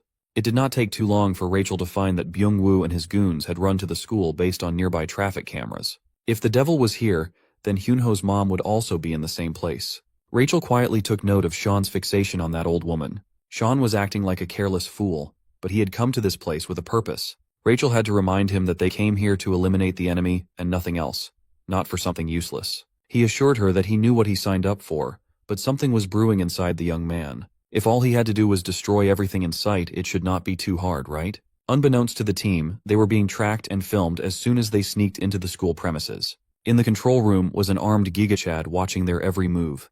He knew that he was tracking Dead Mansion people and what that meant, but he didn't mind. All he cared about was the increase in difficulty that would require extra payment in his pocket. Giga Chad's partner in crime had also heard of the mansion's child killers, but that's actually an oversimplification. Dead Mansion people are just mercenaries like them. They are just a bit younger and a lot more valuable. Byung-woo wheeled his wheelchair to the control room and promised the two mercenaries however much they wanted, as long as they could get rid of the Dead Mansion people as promised. There were supposed to be 3 mercenaries, but Giga Chad's big brother was running late. Still, he was confident that this could just be a 2-man job. Byung-woo still felt a little insecure, knowing how formidable Cheyenne and his gang were. Feeling insulted by the lack of confidence, Giga Chad threateningly insisted that the job would go without a hitch. Dimitri had a habit of scaring people like that. At least he was professional enough not to lay hands on annoying clients. He believed that this professionalism set them apart from those kids. Sean and the gang quietly traversed the school hall, looking for signs of activity. They had not heard a peep and had not seen a single gangster, but their tracking should be correct. Mary found it strange that none of the CCTV cameras inside the school were working, though. Eugene suggested that they split up and search to cover more ground, and they should be able to handle amateurs by themselves. Rachel liked the idea, and they split up.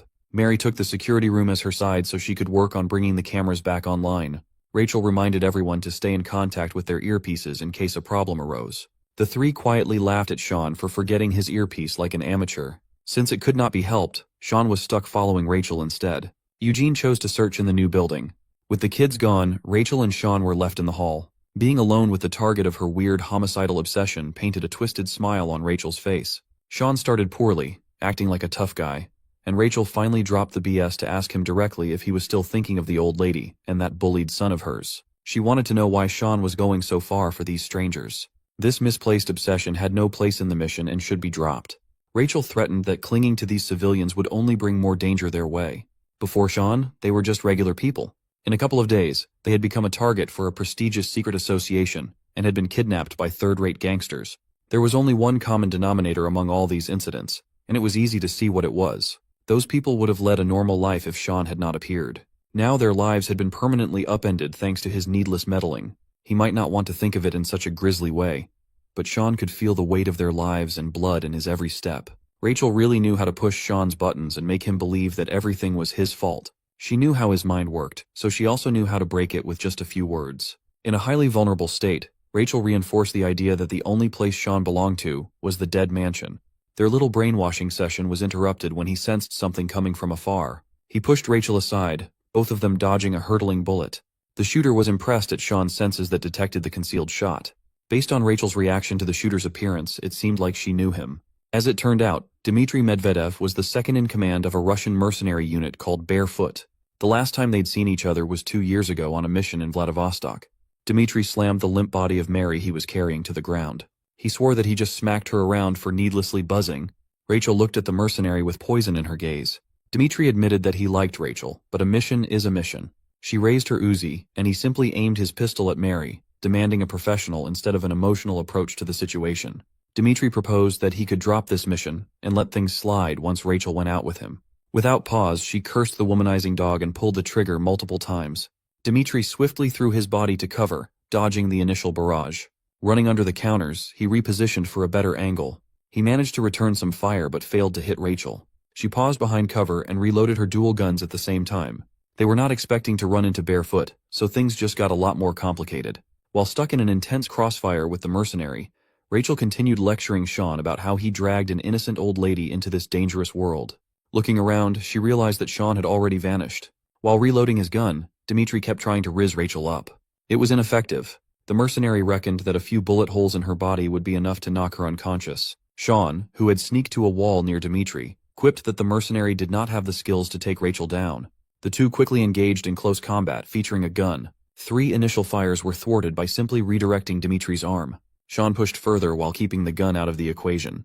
With his full body weight and momentum behind a single attack, his fist and the mercenary's face met. Dmitry took the punch like a champ, though. He praised Sean for having a stronger sting than that Mary girl. Licking the blood flowing out of his nose, Dmitry found a decent opponent and was freakishly excited. You see, the Russian mercenaries of Barefoot were notorious warriors. They had this cruel entrance test that filtered out the weak in the most Russian way possible. Entrants were dropped in the Siberian wilderness barefoot, and they had to come out alive after hunting something in the wild. This bloody tradition gave them their name. Those who succeeded in the inhuman trial were inducted into the bare foot. Dmitri over here hunted a whole bear for his test. Knowing this, it was no surprise that he was not affected by Sean's punch. Just as Sean was thinking back to his supposedly solid punch, Dmitri's fist landed on his face too. This attack sent him flying far away. Dmitri was used to wrestling bears to death, so a puny punch would never be enough to take him down. Just as he was about to finish the job, he finally noticed that the gun in his hand had been disassembled. The only window of opportunity Sean had was midway through taking the punch, yet he was able to remove the gun from the equation handily. Now Dmitri was seeing what the fuss about dead mansion kids was really about. Sean still had no clue how to overcome the difference in their physiques. Taking another gun out of a holster, Dmitri aimed behind Sean's cover. He had a clean shot but was forced to dodge when Rachel popped out to shoot at him. Dmitri playfully bantered with Rachel while sneaking his way to cover again. If she saw as much as the top of his head poking out, Rachel promised to put 3 new holes in it. The mercenary joked that hearing such threats made his heart flutter for some reason. This could have been an easy 2 versus 1, but Dmitri had some backup. Rachel almost got clipped by Byung-woo's gangsters, now with proper protective gear and firepower. The annoying bunch was back, and she was forced to get under cover too. Mary had also regained consciousness and was struggling to speak clearly due to her injuries. She finally managed to blurt out that there was another mercenary roaming the school. It was brief, but she managed to see the other guy through the cameras. The blue-haired punk mercenary found himself in the new school building. In there, he invited little Eugene to play a little game. Sensing danger, the kid immediately prepared to take action if needed. Blue Hair continued acting as though he was a friendly guy with a bright smile while unzipping his huge bag. Dmitri was not proud of relying on extra muscle. He would rather take the targets out by himself. Sean had recovered enough to stand upright and tell Rachel to go to Eugene, as the kid would surely be in danger against another mercenary. As for the giant bear slayer, Sean wanted to go toe-to-toe in a 1 versus 1. He wanted to return all the hits that he had taken so far. Rachel tried to talk Sean out of such a reckless idea, but the gangsters waving their guns outside made it impossible to intervene. Thankfully, the idiots were not used to firing guns, so their aim was dog water. Annoyed, Rachel returned fire and wasted every dumbass thug along the way. Those hit either died or suffered serious damage, while those who remained uninjured were too scared to fire back. Sean was dead set on taking on Dmitri solo. He was determined to prove that his legendary title was not just for show. Rachel finally conceded and carried the injured Mary out of the hall. She ran while picking off pursuers as if she were playing zombie mode. Dmitri did not like that at all. He was really into Rachel. Sean punished that little slip of attention by landing a hook to the face. Dmitri tanked the shot and primed his own fist for a counter. It was a monstrous straight that felt like it could blast a hole through a person. Thankfully, Sean reacted fast enough to dodge. Dmitri does not like being interrupted, especially when he is trying to rizz up a baddie like Sister Rachel. Sean was having a difficult time dealing with the heavy bear-killing punches. The best he could do was parry. But Dmitri was a seasoned fighter. He knew how to deal with poor defenses. He could always just use the difference in sheer force to tip the scales in his favor. Sean was able to put his guard up for the last attack, but the punch mysteriously made his arm bleed with a massive wound. The mercenary used the gun he took apart earlier and jammed the hunk of metal into his flesh. Sean insulted the big man for still using petty tricks, given his size.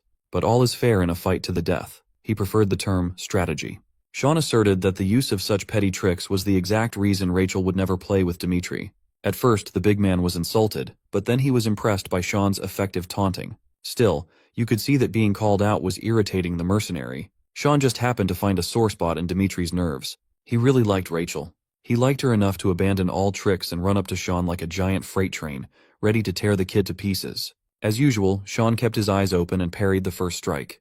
And just like before, he was sent flying out of balance as the impact was too much. This time, he left 2 pens stabbed in Dmitri's arm.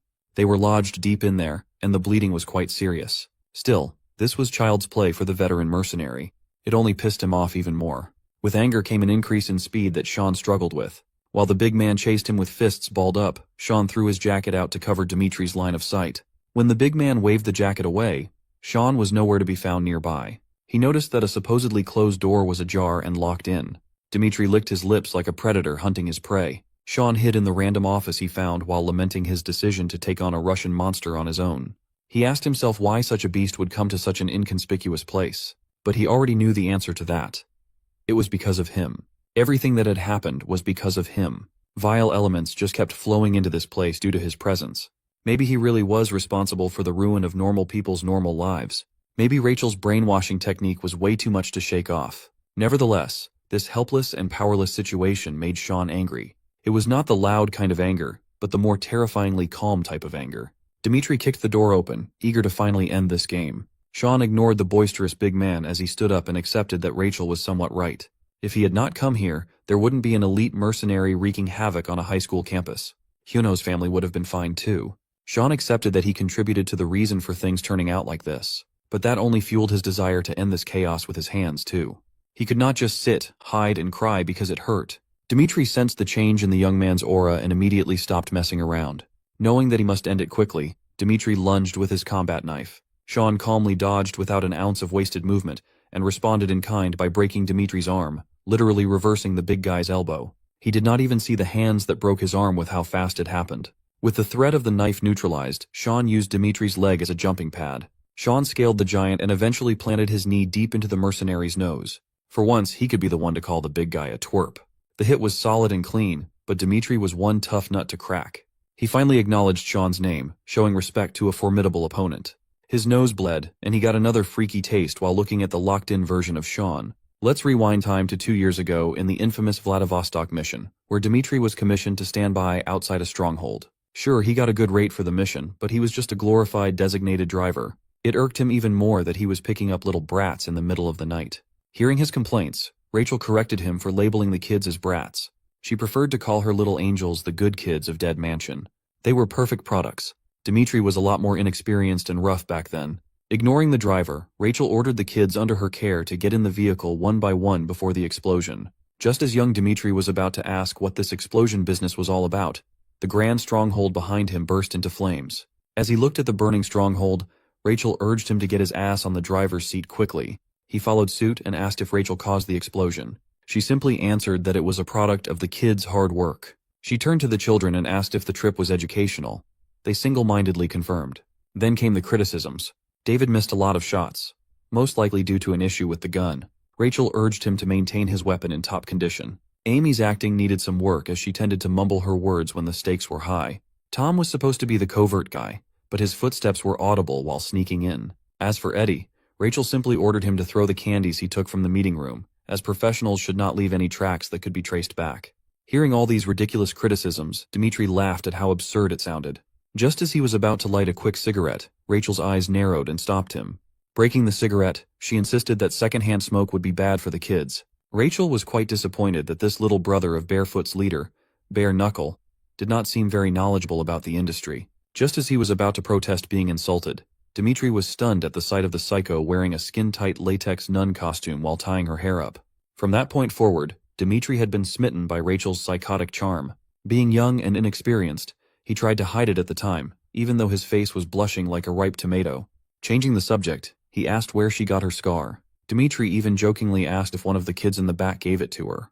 Running her hand through the mark, she insisted that she got the scar while training Sean, the legend of the Dead Mansion, Sean. Even back then, Rachel had non-stop praise for the organization's masterpiece. At a young age, Sean was branded as a genius in their field, the perfect product. At that time, they were still clueless as to where Sean ended up. In fact, they were so desperate to find him that they would gladly get any information related to the kid. One of Sean's identifying marks was the word 1 tattooed on his back. Back to the present day, seeing a glimpse of Sean's tattoo reminded the big guy of his conversation with Rachel 2 years ago. While popping his joints back into their sockets, Dmitri gave his praise to Sean's skills. As soon as the bones were back in their right places, he ripped his shirt open to have a man-to-man duel with a formidable foe. Dmitri Medvedev, also known as Grizzly, Barefoot's second in command, was ready for a real showdown. He lunged in with a knife in hand, and Sean ducked to get out of the way. The forced movement got him trapped in the big man's grip. While firmly held by the back of his neck, Sean was forced to eat a knee strike to the stomach. He gritted his teeth through the pain and did not budge. Sean bashed his head against the big man's chin, stunning Dmitri for a second. He had enough time to reset and get out of melee range. Unfortunately, the knee strike fractured a few of his ribs and caused quite a bit of injury. Assured that he was holding the upper hand, Dmitri pushed harder. A quick slash went wide, missing Sean's throat by a hair's breadth. He had hit this giant bastard in the chin at least 3 times now, but it did not even daze Dmitri one bit. His intensity and the quality of his attacks were not dropping at all. Finally, Sean was pushed with his back against the wall. Even that wall was not safe against Dmitri's freakish strength and knife skills. Still, going this long without landing a killing blow was making him a little impatient.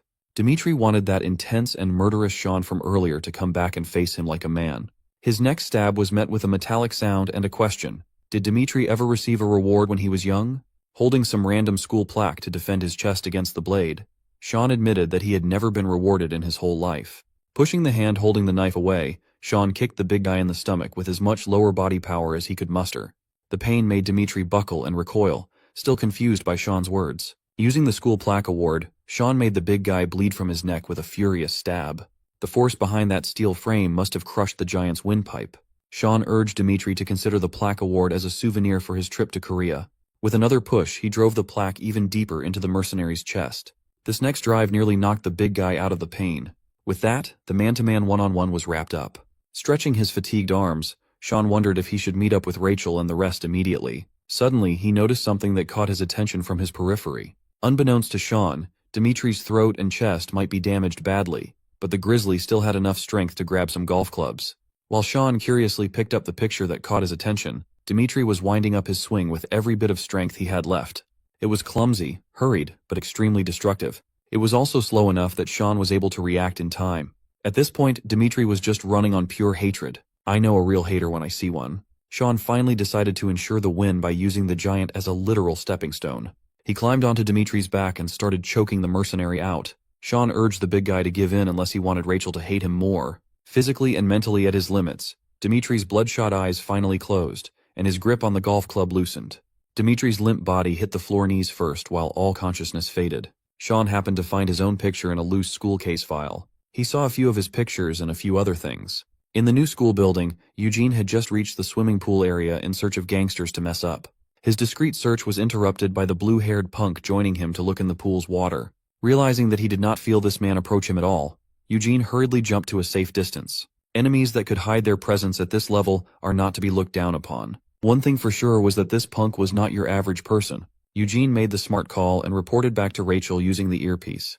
The punk just laughed and confessed that he had already set up a disruptor so calls wouldn't be able to go through. Instead of dealing with pesky backups, the punk would like to play instead. Seeing as the enemy seemed like an experienced pro, Eugene's game plan was to avoid a head-on fight. He still had one ace up his sleeve, no matter how shameless it was. Deciding to use this card, Eugene started loudly crying like a normal child would while apologizing and acting cute. The punk's smile deepened while he listened to Eugene's crying and stuttering act. He asked why the kid was crying, and Eugene answered that he just wanted to go home, feeling that the punk was starting to drop his guard. But it was a massive miscalculation on Eugene's side as the punk swung his metal bat without reservation. The bat made the metallic sound of impact and sent the kid flying to the infield. Eugene tried his best to tuck his body as safely as possible to minimize damage. The arm he used to block the bat was practically useless now. He never expected the punk to attack a harmless crying kid without hesitation like that. Yuri Smirnov, Barefoot's newbie, also known as Gopnik, was a sick, twisted bastard who liked hitting the defenseless. Hearing the cries of his victims every time he hit really got this perv going. You see, Gopnik means bully in Russian. Eugene had always been a good child of the dead mansion. In his training, he learned to use his tears as a potent weapon. Using the tools at his disposal, he could complete any mission regardless of the situation. In one assignment, he had to approach a pair of guards while pretending to be in distress. The guards immediately contacted the main gate to complain about a kid getting in. Try as they might to communicate, the guys from the main gate were unresponsive and bloody. Their blood had pooled around their bodies, killed with clean slashes. While one of the guards was trying to connect to the main gate, the other was trying to pacify the crying Eugene. The little guy timidly explained that he came with his dad and got separated in the bathroom. While one of the guards checked the list for this missing parent, the other was focused on comforting the child. Children are weak, and they need the protection of adults. A child's tears could invoke protective instincts, and it was Eugene's go-to move to lower an enemy's defenses. The vigilant guard was pretty sure that none of the guests brought a kid, but when he found out, his partner was already leaning unnaturally on the ground with the kid gone. When he saw blood pouring out and pooling on the tiles, he realized that they were being played. He tried to stop his friend's bleeding while panicking. The vigilant guard surveyed the area, but Eugene was one step ahead. He was ready to pounce with his knife from the flank. Just like that, one little kid managed to clear 2 levels of security easily. Eugene immediately reported the success of the order, but his hands were stained with the blood of grown men. But the blue-haired punk in front of him was a different beast. This freak did not even hesitate to attack a crying child with a full swing. From the look of elation on his face, this creep actually enjoyed the torment. He wanted to see more of that cry, and he would gladly swing his bat a couple more times to see those fake tears again. Eugene had to think and act fast as the enemy was a swift wild card. He dodged the next attack, the bat leaving a massive crater on the floor. The power behind those swings could not be understated. It was totally different from normal. Yuri admitted that his swings were extra crispy because his bat was custom-made to his taste. With this thing, he could bash any number of children with glee. Eugene tried his best to get away and avoid any more serious damage, but the initial arm injury flared up. It knocked him out of position while Yuri was in active pursuit. Sick of being led around by the kid, the creep turned the handle of his bat and aimed at Eugene. The kid's foot, to be specific, used the weight and momentum of the bat to crush Eugene's foot. It was an acute pain that he had never felt in his short life before. Forcing himself to lock back in, the kid pulled out a butterfly knife with a flourish. He used that flimsy knife to deflect Yuri's bat. After creating a bit of separation, he tried to get up and run. Eugene vaulted over some fences and focused on retreating even though he was not in the condition to move around. Seeing him limp downstairs, Yuri decided to give the kid 10 seconds to limp as far as he could. The count started immediately, prompting Eugene to grit his teeth through the pain. One of his arms and one of his legs were compromised. It was the worst combo ever. With 8 seconds left on the timer, the kid rolled his way farther. He focused his will to run as far as he could within the given time. Try as he might to run optimally, putting weight on his injured foot shot severe pain up to his body. While he was dead set on making it out of this place, Yuri came out of hiding with his bat stretched for a full hit. Eugene clumsily pushed his body out of the way, almost getting clipped and crushed by the surprise attack. This punk did not even give him the promised full 10 seconds to retreat. Even the countdown thing was just a game Yuri liked to play to give false hope that was easy to crush. Eugene blocked the attack with his pocket knife while the creep went on about how naive the kid was. The impact eventually sent Eugene hurtling toward the swimming pool. He landed and sank to the deep end while Yuri celebrated as if he had just hit a home run. The kid's arm was too weak and in too much pain to swim back up. He wondered if he really was just a useless kid. With the negative thought rearing its ugly head, he remembered Sean making fun of him for his constant habit of self-pity earlier in the day. Eugene swore that he was not as dramatic as Sean was making it out to be. The girls had to break their fight apart as they had the annihilation mission lined up. Within hours before heading to the school, Sean promised to never make fun of Eugene again. But the kid surprisingly asked him if he was planning to save Hyunho's mom. Eugene asserted that the old woman had given up her parental rights, severing her connection with Sean. For the kid, exerting effort for someone who was not even family was weird. Eugene could still remember what that woman told him when he started questioning his upbringing. Seeing the child conflicted, Sean asked if the little guy also saw Hyunho's mom as family. Eugene had never had his hair ruffled lovingly before. But growing up to be an illegal multi-tool for the elite without receiving any love tends to mess kids up. Eugene just accepted that the old lady's definition of family was different from his. Sean's advice was for Eugene to ask the old lady what she meant the next time they saw each other. He even brought up the fact that Hyunho's mom also wanted to see Eugene over her home again. Quietly, the two good kids fostered this unlikely commonality between them. But as of now, Eugene was slowly sinking to the pool's floor while his strength was slowly sapped away. Yuri watched him sink, worried that the fun would be over so soon. Eugene finally broke through the water to inhale copious amounts of air hungrily. He flailed and cried while screaming that he did not know how to swim. Yuri held his stomach in laughter. He was just having too much fun tormenting the kid. This Gopnik extended his metal bat to give Eugene something to hold on to for safety. Eugene was a child who invoked protective instincts. Yuri, a trashy bastard who did not care about life, was a nightmare matchup. Finally, Eugene was able to reach the tip of the bat to hold on to. Just as he was about to reach safety, Yuri raised the bat playfully. With a simple whoop, he insisted that the bat slipped, and Eugene would have to just sink into the water and die. Yuri would have really saved the kid if he just held on to the bat a bit longer. At least the creep had his fun. As soon as he turned around to head elsewhere, a little hand broke through the pool's surface to pull him off balance. The first grasp did not have enough juice to do anything meaningful, but it held Yuri in place. Using the force of his whole body, Eugene flipped his grasp into the water. It was quite a struggle, but this was the only realistic way he could think of to deal with the enemy. The mantra of completing the mission kept repeating in his mind. Finally, he was able to pull Yuri, the bully, into the deep end of the pool. The kid had always been confident with his acting skills. He even managed to trick a heartless child killer. While letting the water drain Yuri of his strength, Eugene wrapped his arms around the creep's neck for a chokehold. First, he was tricked about the kid's swimming capabilities. Now, he was having trouble breathing through the chokehold. Suddenly, it was no longer fun and games for Gopnik. While tightening his choke, Eugene insulted the Russian mercenary for being such a gullible piece of crap. Amateurs like this punk are just free kills for a good child from Dead Mansion.